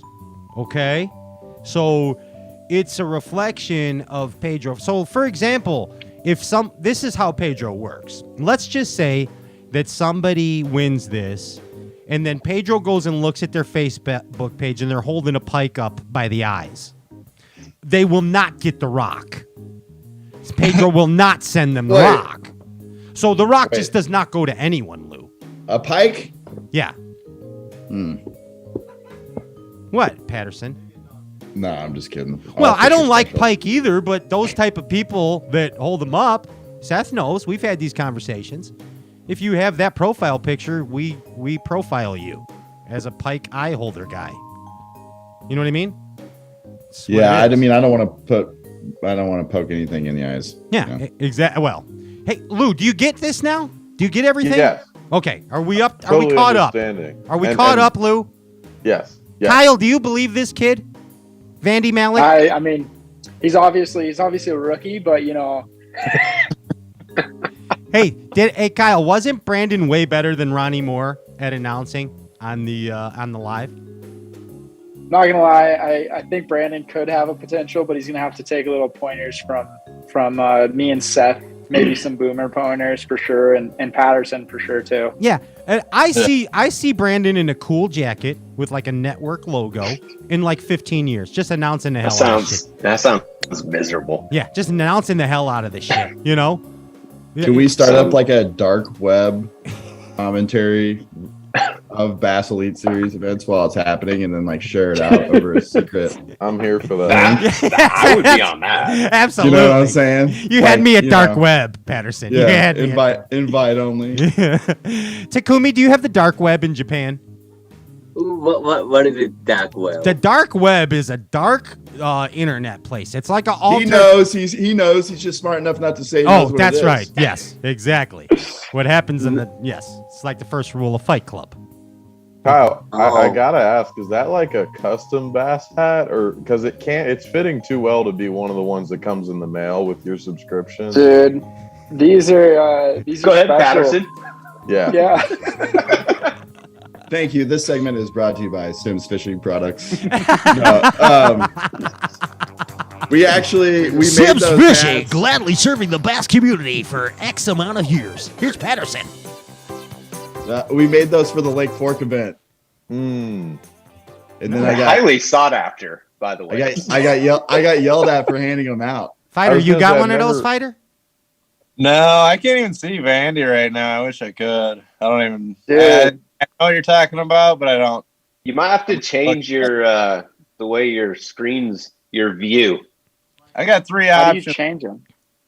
If you click in the top right, there's a view, and you can go to gallery, I think. Oh yeah, Brandon. Talk us through it. So, like on the top right of your little screen, but if you're on mobile, you might not be able to do it. It might only be desktop. On the mobile, just swipe it. Just swipe things. I don't know. Swipe it right. Patterson. There you go. On desktop, Now I see you guys. you can see everybody, but Hey, Patterson, swipe on mobile. doesn't Lou remind you of a young Belushi?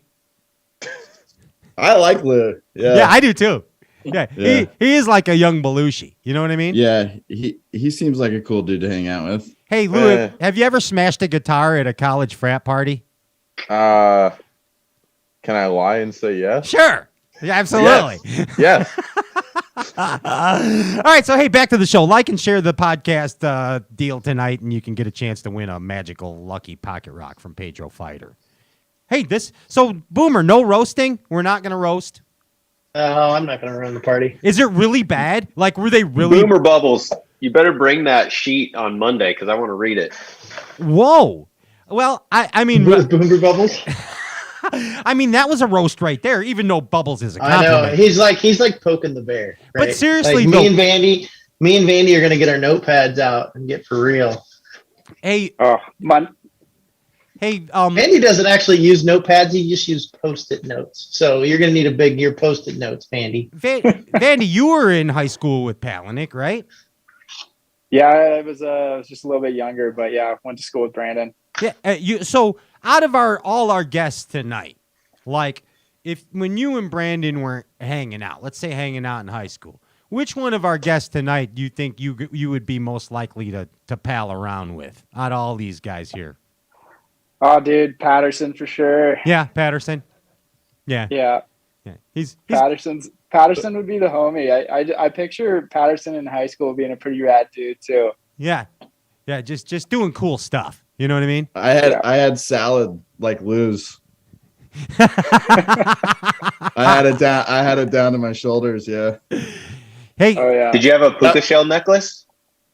No, I was anti puka shell necklace. Always had some sort of thing that I shouldn't have been wearing though. Oh, maybe you guys could have been friends then. Did Kyle have one? I don't want to talk about it. I gotta go. Actually, hey, Takumi, you know Kyle down there, the guy that edits all the videos for Brandon. Yes. What's your shoots and edits? Yeah, shoots and edits. Yes, sorry. Thank you, Patterson. Thank you for and coaches and life coach. Yes. So I know you have a camera guy that follows you, right? Takumi, what's his name again? I met him. What's his name? His name is Yuki. Yuki, that's right. Yeah.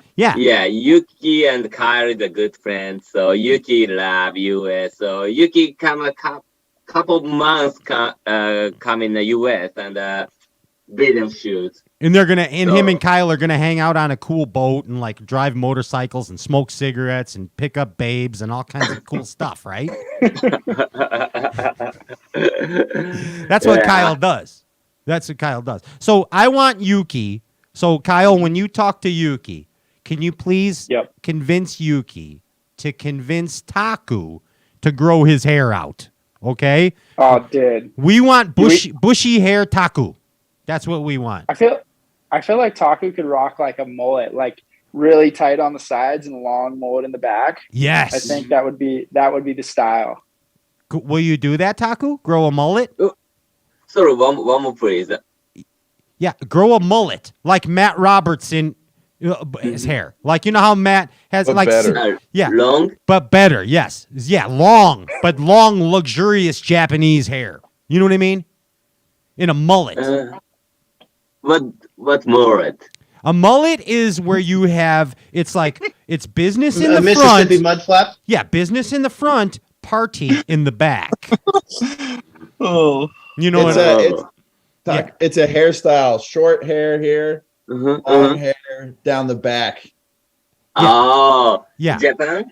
Yeah, but Japan style. No, in the Japan style. In the U.S., but your style. I like a short hair, but I want to try the long hair. So. Yeah, we are not accepting that answer, Takumi. You have to grow your hair long. That's the whole reason we had you here tonight. I want to try, but my hair is not straight, no good. But you got it. You would look better than Matt Robertson. Matt Robertson is good, strong, straight. So I want to try, but maybe Taku no good. Just a mustache. Mustache. Yes, like Seth, mustache. Oh yeah, but Taku's here is not many hair. So I tried it 2 weeks, no take off, so but not many. So now is a 4 day. I'm nothing. So but no hair. Have you ever considered a tattoo there? Like the ladies get the eyebrow tattoos. You get a Seth Fighter mustache tattoo, Takumi. Oh yeah. So I want to try that, but I think just doesn't work. Taku is a baby face, maybe no good. Hey, Palaniuk, what do you think of this AOY party? It's kind of, I don't even know what's happening. I wish it was in person. Yeah, I do too. We would be having a bunch of my favorite people in person. It'd be awesome. It would be a really cool time. You know what I mean? Yeah. We could not record it. We could not, because we would be smoking whiskey and it would be nuts. It would be absolutely insane. I mean, in live. But I mean, pretty cool, man. That's what this whole deal is about. And we've talked about it before here on the Stray Cast Show, that there's 3 very significant awards in our world of bass fishing. It is Bassmaster Classic, BASS Angler of the Year, and being inducted into the Bass Fishing Hall of Fame. I believe that's the trifecta of bass. Yeah. And man, and we got 2 AOYs amongst us, and for sure, and a doubly blessed AOY, a doubly blessed Brandon Palaniuk, and a very you got a target on your back. Feider's coming for you, dude. He's coming for you. I wouldn't expect any less out of him. And Takumi's coming for you. Takumi's. They all should be. Yeah, Takumi's coming for you. And guess what? Old young John Belushi down there, old Monetti, he's coming for you at the Classic. Yeah. Vandy Hammer. Vandy Hammer wins everything. I mean, his tournaments. He's in all my fantasy picks. I know that. And we got an Elite Series champ, Bill Weidler down here. This is just a bunch of champions, bro. There's also a 10-year-old coming for you, Brandon. Oh, Mac Seth has inspired. Oh. Look at oh yeah, Solid. that's Well, Mac truck. That is awesome. He got dressed up. yeah. See, he's everybody. You got a target on your back, Palaniuk. Hey, Even Danny Quinn's kids after you. I know. Dressed as somebody else. Yeah, dressed as Feider. So you got it. It's everything. You know how it's always Marsha on the Brady Bunch? With you, now it's always Feider. The whole year, Palaniuk.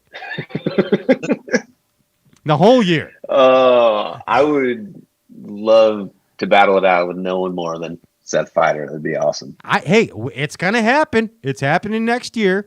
You're going to be battling Takumi. Sign me up. Yeah, you're battling Maybe Feider. they'll actually let me pass the trophy back to him. Yeah. We could just take turns every other year just passing it back and forth to each other. I would be happy with that. I mean, you're both my friends, and I would be happy. Right. Not, and yeah, Boomer's going to be you're going to be battling with Boomer, like you're going to be doing roasts in the truck, You're going to be battling with Dan Quinn over lure design. You're gonna be battling with scientist Bill Weidler over batteries, and Bill's gonna be like, "No, Brandon, I know batteries. You don't. Just shut up and fish." You know what I mean? True. And then you're gonna be like, "Oh, Kyle, when I used to edit videos, I used to do it like this," and Kyle's gonna be like, "STFU," and just go fish. You know what I mean? And then Lou's gonna be like, "Hey, I don't know what Lou's gonna say. What are you gonna say, Lou? I mean, I don't know. That one time I was Carolina hopping. Yeah, one time at Bass Camp, I was Carolina hopping. You know what I mean? And then Patterson's going to put all kinds of pressure on you and Seth. You guys don't know this, but you guys have to design a whole AOY apparel line. Sign me up. Yeah, Feider's already got patterns and everything. He's way ahead of you. He has a seamstress and patterns and colors picked out, and he's been picking out the finest threads in Belize. What's that? Taku, you out? Ladies and gentlemen, I know it's an odd hour in Japan, and everybody give it up for the one and only Bassmaster Elite Series champ Takumi Ito. Yes, Takumi, thank you so much. Hi. You're our favorite. Bye. Thank you. Bye, Taku. Peace, Taku. Yeah, thanks. Taku. Congratulations, Brandon. Taku. Thank you. That was very See you nice. soon. Bye-bye. There it is. Takumi Ito. He's still saying goodbye. It's like when you're talking to your girlfriend on the phone, you're like, you hang up. No, you hang up. No, you hang up. No, you hang up. And then he's there. No. Can you see? Who do you see, Seth? Vandy. Yeah, you see Vandy now. There he is. Dude, Seth, I gotta show you something, Seth. Just a second. Okay. This is. Oh gosh, yeah, this is pretty funny. I kind of feel This like is- once Brandon won is- AOY that you guys became best friends, Vandy and Seth. Well, Seth and me are destined to be best friends, but Brandon got the AOI trophy. I got this right here. I got to smoke a dart with Seth, and I framed it, and it stays in my office, and it has lights on the back. It even like balances lights. Holy shit! Have any idea how much that's worth? Dude, I thought about listing it on eBay, but I'd feel weird if I. Yeah, Oh, dude, I could. I mean, we could maybe even give it away one of these days on a stray caster alpha deal. That's pretty special. I don't know. So I was just at the Bass Fishing Hall of Fame. And Dan, congratulations to the Quinn family, by the way, for your father being inducted into the Bass Fishing Hall of Fame. Big freaking deal. Yeah, thank you very much. That was super cool. It was awesome you were there too. Dude, your dad, I told your dad after he won, I'm like, Steve, thank you for just having the most tranquil voice and making my weekends peaceful as a child. I thank them. I thank them for that. But that was cool. Yeah. So hey, wait, I forgot what we were talking about. That's how much fun I was just having. What were we saying, Vandy? I honestly forgot too. Oh, the smoke. Here I am. I'm back. Don't worry. I left for a minute. So at the auction, Dan, the biggest prize auction. And Brandon, you can back this up. I don't know about the silence, but the Kevin Van Dam, Johnny Morris Week in Bahamas went for $20K, right? Yep. Or $21K. Kevin Van Darn, Johnny Morris, and you went lucky winner in the Bahamas. I don't know. Somebody won. I don't know who won it. Where in the Bahamas? I don't know. Chubkey. What was it? Chubkey. With Rick Murphy. Yep, Chubkey. I've been there. With Rick Murphy, yeah. For 2 days. Yep. Right? Yep. Yeah, Rocky from Rather Outdoors won. Okay. There you go. So what That's I'm cool. saying is, like, Brandon, you were at the Bass Fishing Hall of Fame, and Danny, you were there too. Would the Feider cigarette bring more than the $20K at the auction? Only one way to find out. Here's the thing: you can find a lot of them if you look pretty. You know what I mean? Like yeah, but that was if we're supply and demand. Yeah, but how do we prove that? Yeah, but how do we prove that? You know, it's DNA tests. You got to do DNA tests. That one is certified. Carbon dating. I got it. Okay, that's fair. Have a video of you picking it up, Andy? Like, yeah. No, it was passed, I believe. Yeah, it was. It was lit by fighters. And that's like worth more than all the other million ones I've discarded. Yeah, that's an AOY. That's a Bass NFT right there. Yeah. Oh, hey, Vandy, you know how I know we would have actually been friends in high school? Because in my office, I have a signed crushed marb carton from Feider that I took off the floorboard of his truck, and he signed it for me. And it's in a shadow box. I'm not at the house, but I'll send you a photo of it when I get back. Yes. We could start our own like gallery installation at the Bass Hall of Fame. It'll be like a modern art. It's like the when Feider gets inducted into the Hall of Fame, you guys can donate those items. Hey, I want that in my glass case. Exactly. Seth, me and my buddies, like, we don't even want like a cigarette. We just want to like have a cigarette with you. Yeah, let's go. I'll see you at the Classic, bud. Hell yeah. Going down. I don't even smoke. It's just honorary at that point. Oh, that's right. Hey, the only one that's ever turned me down in my whole life. Hey, Boomer. Who? Hey, Boom. Brandon Collins. Yes. Well. Hey, Boomer and Weidler. You know what's awesome about this show? This Brandon Palaniuk AOY show really turned into a Seth Fighter AOY show. Yeah. Did you notice that? Because everyone likes Seth better. That's just how it works. It's a silent roast. It's a passive aggressive roast. It's a passive aggressive roast. Yeah. I feel like that's fitting. Hey, Lou, when you won this college derby, did you ever think that you'd be, besides the Bassmaster Classic, you'd ever be involved in any ridiculousness like this? No, but I'm hoping to get into more ridiculousness like this. This is great. This is what you call the magic of a Bass and Talk show. That's what it is. If you see this group walking down the street at some sort of event, it's like a full commit. Oh, I'm joining. Yeah. Somebody's getting arrested. A 30-minute hangout. There'll be bail money involved. Yeah, It doesn't matter what you had planned the next day. It ain't happening. Yeah. No, that's ideal. I think that probably Bill Weidler's the responsible one out of this whole bunch. I think we're calling Bill for bail money. I don't yeah, maybe so. I don't know. Oh my gosh. Hey, I'll tell you what, it's been an amazing night, guys. I don't know where else to go from here, but except to one more time, all of us give it up for Brandon Palaniuk, your 2022 BASS Angler of the Year. And also, congratulations to Louis Monetti for Thank you. Yeah, you're going to the Bassmaster Yeah. Classic, and you're a college kid. Oh yeah. And congratulations, Kyle, just for being awesome. Give it up for Kyle, 'cause he's awesome. You know what I mean? I'm not clapping for that. I'll take it. Yeah, I'll Kyle's take it. awesome. He's freaking awesome.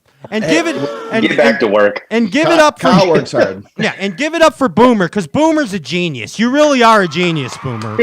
You seriously are. I mean that sincerely. You Well, thank you. pretty No, much. and he looks the part. Yeah, and The first Brandon. You'll be a person I've rock ever said nerd. that. You might as well I think look like I a got rock called nerd. Bubbles and a genius in the same. Well, hey, Brandon, Podcast. correct me if I'm wrong. Everything that Boomer touches pretty much turns to gold. I mean, he doesn't fail. He doesn't. I mean that as a compliment. You are. I'm glad somebody thinks that. Dude, I don't think you do. From a perspective over here, I see you as a super hard worker and always kicking ass. Now, on the other hand, there's Patterson here, and I see Patterson in a Hawaiian shirt watching Magnum PI reruns when he's not guiding. That's where I see Patterson. You know, I mean, but no, seriously, Patterson, you're a fashion mogul. Like Harry's a London is calling you every other day, and they're just asking you for Sims fashion, but they wanted Feider, but he hung up already. So we're gonna give him Palaniuk's gonna be the poster guy for Harry's a London Sims. Okay, Perfect. Great. I think he'll look good. Hey, I got Patterson. more of a homeless vibe going than anything, to be perfectly transparent.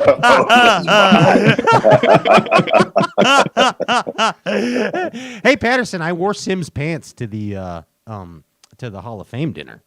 Classy. Yeah, with a belt. I got to vote Dan's dad in. You did? Yeah, I'm on the selection committee. Oh, that's amazing. Yeah, I was like, yep. Doesn't Steve Yep. Quinn's voice just calm and soothe? Yeah, I mean, I get to hear Dan's more frequently, now, and it's pretty soothing too. Yeah, Dan is very soothing. So, He's got a great singing voice. So yes, so to International superstar. hey, Bill, you got a powerhouse team, dude, on the Impulse Lithium, and you got an Angler of the Year under the belt. Yeah, dude. I mean, we're fired up about that too. Yeah. I mean, like stoked about it. I mean, I'll tell you what, man. Things are flying. Things are flying with Brandon Palaniuk and everybody on this panel right here. Surrounded by a bunch of good people. Yeah, man. Brandon, did you like your Angler of the Year party, bud? It was pretty awesome. Nice. Do we think like I said, do we think Feider hung up, or did he think his phone went dead?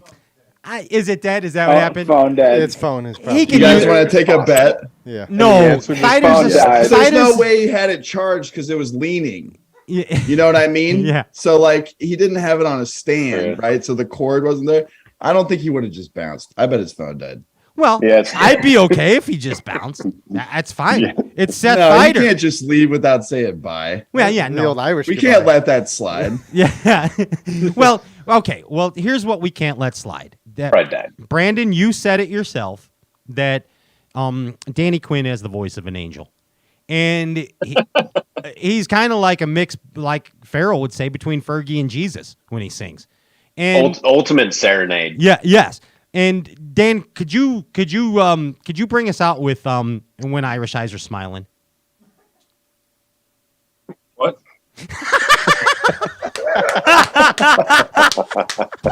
I had to do it, Patterson. I'm sorry. I had to do it. I did not want you to sing at all, Dan. I just wanted to see. I wanted to see how awkward it. Hello. I don't know about the Irish one. I just know Neil. How you want to do it? You want to sing it? You want to sing a little Neil Diamond? I'll do it if Brandon does it with me. Oh, Brandon's gonna. Oh, I'm out on that. Oh, come on. Yeah, but just Come start on. singing. Just get him started and then bail and then let Dan. And this song Dan finish. is full of love. And hey, let's put the like and share thing in the comments because we're closing with this song. Okay, we're closing with this song, and I'll start us off, Danny. And this is for loving me, loving you. Ba, ba, sweet Caroline. Ba, ba, ba. The times never seem so blue. So blue, so blue, so blue. I've been inclined. Ba, ba, ba, ba. Believe they never would. Doom, doom, doom. Do-do-do. What happened? Oh, wait, Feider's back. Hey, Feider. Oh. Hey, Feider. Oh, he plugged his phone in. It's sideways. I told you. Patterson nailed it. Patterson knew. Hey, you just missed Danny Quinn singing Sweet Caroline, Seth. Dang, man. Yeah, my phone died. I think I was like too hard on the gram today or something. Holy shit. Glorious. Hey, guys. We're back. Hey, but Seth, the show's over now. Whatever, I'm here. Hey, I'm Pat Renwick, and life is a dream. It's blessed to be able to do a bass fishing talk show and hang out with cool people like this in the bass fishing industry. So with that being said, I'm just going to walk off. I'm doing a walk-off right now, and I'm just going to let you guys close the show on the Brandon, will you close the show? I'm just going to leave, okay? So, all right. Thank you, guys. All right. Appreciate everyone showing up. Couldn't do without this crew of people for sure. Now, Monetti, he's being inducted into the crew, so he's just part of it. You get to hang out at the Classic. DQ, thank you. Pat, thanks. Boomer Bubbles, Bill, Kyle, you suck. Feider. I thought everybody was gonna walk off. I thought we were. We are. But like, like we say gotta bye do to that, everyone. like, I just gave a roll call of thanks, So we'll see you guys. We're out. Thanks, Brandon. You're okay at bass fishing. Yeah, congrats, BP. Likewise. See you guys. Well, Seth, that time only Vandy and I did the walk off. Everyone's got to walk off. I'm just gonna hang out and run the show, dude. Okay, so we're all back and we're just gonna. All right, we're back. Hey, let's see. Hey, good evening, everybody. Welcome to Stray Cast. This is the Brandon Palaniuk AOY show. No, I'm just gonna stick around here until like March, if that's cool with everybody. Yeah. Yeah. It's me and You you, just come and go. Let's go. Hey, I got beers. We're good. Let's go. Podcast now, man. Look at us. What happened with Hell yeah. Feider? What happened to your beers. Wi-Fi? I'm good till March. Let's go. Welcome to the Feider and Lou podcast, starring Feider and Lou on the Brandon Palaniuk show. Are we still recording? Is this thing on? Oh yeah. With our guest, Pat Renwick. We need to know what the rules are now. Is it still? I need to know the rules of engagement. I walked off already. Give me a second, then you can go. I did a walk off. We're now on the dark. Fix that Minnesota Wi-Fi, bro. What is Feider doing? Your Wi-Fi is so jacked up. It's Get off that dial-up. It's got duck feathers in it. We're now on the. You got one of those weird echo microphone deals going on. Your phone worked great before you plugged it in for some reason. now it is done, and I hear voices Actually, from on a beyond. computer now, so I don't know what's going on. My Wi-Fi does suck though. Hey Lou, do you have a hard bait sponsor yet? Lou? Like by association of winning. The answer is Strike no. King. Okay, but so also say no, because now ask Dan Quinn for sponsorship. Look to on your the air. Yeah, that's how we do this. Do you have an apparel sponsorship right now? No. Okay. Yes. Hey, All right. Well, Yes. there's Patterson. Dan, I have a question. Do you remember our bet at the AOY Classic for Vandy Hammer sponsorship? Refresh me on that one. I like the after hours show. No, well, Vandy Hammer is an unofficial Rapala. I don't know how you athlete. Pro. I think now. Pro. Yeah, pro. Absolutely. You're a pro, Vandy. It's Vandy Mallet, not Vandy Hammer. You're more of a mallet than a hammer. Yeah. Quite frankly. We may need to formalize it with a contract. Hey, right? Vandy Hammer, enough about you. You got a job and everything. This kid, you're already in Bassin. What about Lou? This is Lou's show. Lou, tell Dan Quinn why Rapala should sponsor you. No, probably shouldn't. But you're hired. You're hired. You're hired. In the event that I somehow survive through the next 12 months of my career, then maybe you should hire me. Okay. Hey, Lou. So I love the honesty. Not hiring you. Yeah. I'll always be honest. All right, there you go. That's why you should hire me. I'm always going to be honest. Okay. Hey, I can appreciate that. I like it. So, being completely honest, Lou, I need you to tell Patterson who has the best bass and apparel in the industry. What Fat Bass. I mean, come on. I love this kid. Yeah, that's great. Patterson, take him away from Fat Bass. Yeah. No, I mean, it's there's all sorts of cool little. No, Fat Bass is cool stuff. The one dude. Yeah. Who's the one dude at Fat Bass? He's got the same hair as me almost. He does. Yeah. He's the man. Yeah, that dude, Mickey, right? Yeah, Mickey Parker. Yeah, He's the shout man. out to Mickey. He's cool AF. I like He's Mickey. the dude. Yeah. He's awesome. He's a from good buddy, Venezuela or something. Venezuela, Canada or something like that. Canadian He's Venezuela. now in, I think Georgia. But yeah, no, awesome stuff. Hey, Lou, if you don't got a jig We are sponsor, still I know live. a company. Yeah, don't say bad things. We are live still. What'd you say? I said if you don't got a jig sponsor, I know a company that's God. up and coming. I unfortunately make them Oh man. for BizBait's True South, so I'll throw a plug in before you get yours in. Oh, see? Yeah, screw you, Vandy. Just competition. Oh. Hey, Dan, what? 1099 jig stocks dropping. Yeah, it's going down. Look at that Rapala deal. Hey, Yes. hey, Quinn, when you gonna work on a plug with Feider and Palaniuk? Plug? Yeah, like a crankbait. Oh, crankbait. Yeah, not that type of plug, Patterson. Anytime. I mean, not that type of party. This is an AOY party, kid. I don't know. Heck yeah. I don't know. We got to do it. Yeah, I know. Feider's got lots of ideas in his head, and he has like about 6 or 7 spare hours a day to work on nothing but crankbaits. So You know who he needs to call? He needs to call Kyle Wood. Kyle's the man. Right? Are you guys giving some insight here? Love Kyle. Yeah. What? He's your new product designer. Patterson used to work with Kyle at FLW, and Kyle did his thing. Then I stole Kyle from FLW, and now he works for Rapala. Oh, okay. Development, and he's buddies with Seth, and yeah. There you go. That was a shameless plug for Kyle Wood. Hey, we love Kyle. Everybody loves Yeah, Kyle. we do. That's the Everybody magic of a loves Bass Kyle. and Talk show. That's how you do it, Patterson. You know what I mean?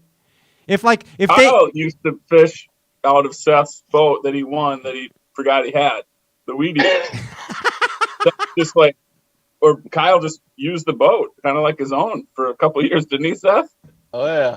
Yeah. Sorry. Hey, by the way, Seth Fighter's old boat is for sale right now, right, Seth? Yeah, it is. You want to buy it, Brandon, with AOY money? Nope. No, not doing it. How about you, Lou?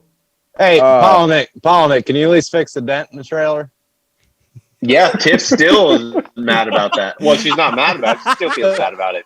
Can I get a fill in on what's being talked about? This seems so No, intriguing. I kind of like it, dude. It's a little patina, you know what I mean? Oh, because you still have the same one.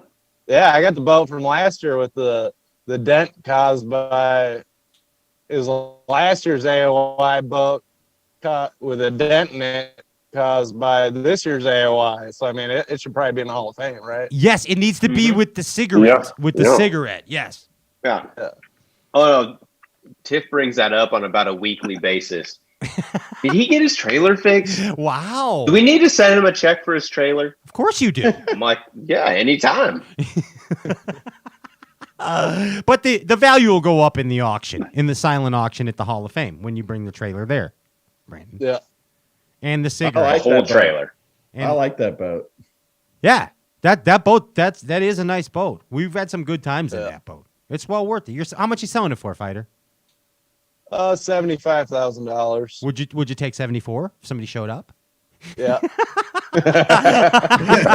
I am a little bummed that they're not built here anymore, though. Yeah. Well, there's a small part of me that breaks my heart. Yeah. But for tax implication reasons, that was like a smart move on their part. It's the business. It's the business end of everything. You know what I mean? Yeah. Like Tommy Biffle said at his Hall of Fame speech. Right? I hope someone recorded that and puts it out somewhere. I have it. I have the so the one thing that please send me this. Okay.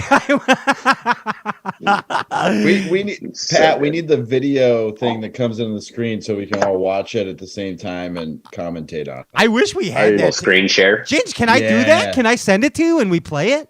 I have it on my phone. You can share your screen. Well, I don't know. Well, I don't. You can do it from your phone, but if I send you the video, Ginge, can you put it on the screen? Oh, we can't all watch it like Mystery Science 2000. Oh my God, that was one of my favorite shows. I think wasn't it 3000? Something, yeah, 3000. Yeah. Yeah. But yeah, the show was awesome, and Kyle would like that show. Have you seen that show, Kyle? I have no idea what Mystery Science about. Theater 3000. You've never seen that? No. Oh, bro. You would like it, Kyle. Better just shut this down, turn around, turn that TV on behind you. You know what I'm saying? Patterson, where are you fishing in the morning? A couple little pothole lakes on the border of Sawyer and Price County in Wisconsin. West Wisconsin. You caught a big old muskelinch, huh? Today? I didn't. It wasn't that big. I thought it was. It's a good looking we're looking for a bigger one. Whatever. He's being modest. Yeah. It's bigger than the bucket heads we catch. You know what I mean? Yeah, but that's different. Hey, Bill Weidler's back. Hey, Bill.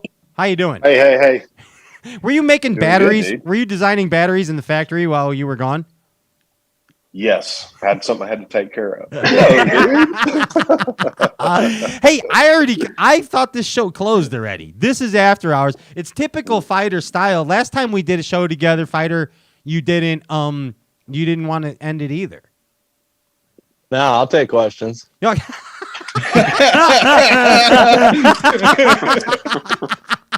If you're in the chat board, start fielding questions to Seth Fighter. I'll go on the chat. Dude, I'll answer anything. Like you can ask me anything.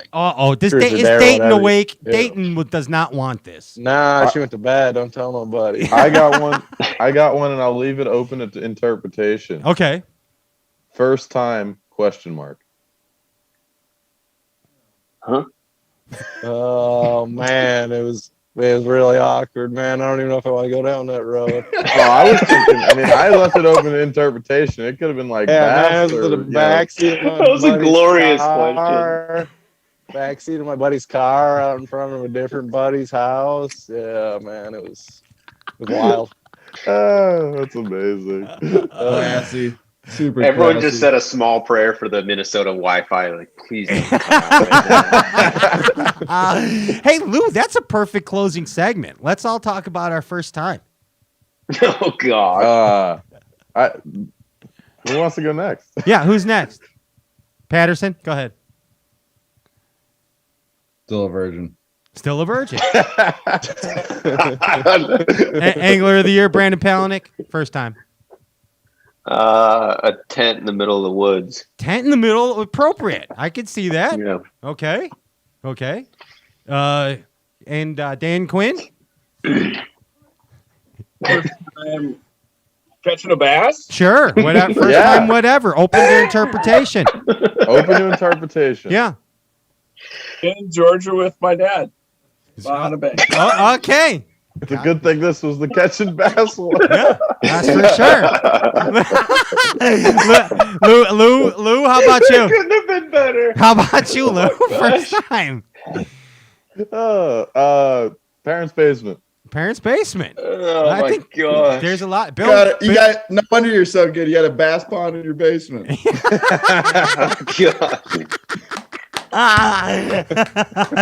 Stop thinking like you're thinking, kid. Bill Weidler, how about you? First time. Dude, I'm a follower Patterson, man. I'm still a virgin. Okay. I gotcha. I hear you. And Kyle, what about you? Oh man, buddy's basement couch. Last week. All right, Pat Renwick. Come on. I love the couch detail. His basement. Yeah, mine is in a basement as well.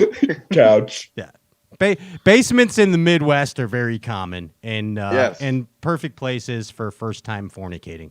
That's I'm still a virgin because this place only has a crawl space and no one will get in there. What is going on this Brandon Palaniuk? You don't have a bass pond in your crawl space? Yeah, when pipes freeze. Hey, I've been doing a talk show for 11 years now, guys. And I even the last time I did a show with Feider and he didn't want to end it, I kind of knew how to end it. But now I don't know how to end this. I don't know how to end this show. I don't know how to end it. You already walked out and came back. I should have never come back, but you guys were having fun and I didn't want to miss anything. I'll be honest. Sometimes you just gotta let it go, Pat. Yeah, I guess gotta let this go. I think that we just have to go, Dan, and enjoy memories of Brandon Palaniuk's Angler of the Year special, as long as memories of our first time. And I think that's what we just need to focus on. There's a first time for everything. And Lou opened our eyes to that. Lou, you're wise beyond your years. You're wise. Thank you. Yes. And you are like a young John Belushi. So we like that. Glorious. Yes, we like it. Brandon, go. There will never be another bass fishing talk show AOY party that can top this ever. No. It's so Seth, when you Unless win, we do an in-person one. yeah, we're gonna have to do an in-person next year when one of you guys win, because we're gonna have to have everybody together in a big hall and do a live show. That's what the next time that you or Seth win AOY is. Okay. I got an open shop for it. You guys all buy plane tickets. Yeah. You got to go live when we do it, Pat, because we did it. We did do it in person, and we did do it in person with Seth. I mean, a bass and talk show. Yeah, Seth got. Yeah, we can't even say what happened. God. Somehow Seth ended up in Guam that night. I don't know how. I didn't even know Guam was still a place. And Feider's like, I'm in Guam. I'm like, what is Guam? And broadcast in person. Yes, Danny, you are right. You are right. So let's do it. Hey, guys, can I leave? Can I leave my own show now? Is this okay? Yeah. Yeah, get out of here. Yeah, dude. get out of here, man. Yeah, can I go, Brandon? Can I leave your special? Sure. Your AOY? I thought you left a while ago. It's mine and Lou's show now. Hey, Feider, you're the coxswain. You're the coxswain now, Feider. You're the leader of the ship. You're steering the ship. Yeah. I'm Pat Renwick. The Feider Netty show. I love you all. Yes, Peace. sir. I'm out. Bye. Feider Netty. No one's gonna leave. Nope. Are we all just hanging out? Yeah, the problem is that hold on. It's my Pat show walks now. out. He'll be back. He just walks out. He's left. We need to kick Pat off. Yeah. He's really leaving. All right, $10 as it comes back. Right? That's the way. Yeah. See, I still don't trust this. Andy, I know you can hear us. Can you just close Pat's screen out and leave the rest of us, since you control this? Yeah, end it, but let us stay. We just hijacked the show. No, we did. Jim, I don't trust that though. I don't trust. Hold on one second. I don't know that means live is actually over. Yeah, say goodnight. Oh, it's not. I was looking on. I was trying to follow it online, but I went back on Facebook the first time this happened and it was still live, so I don't know. Yeah, I'm pretty sure it's still live.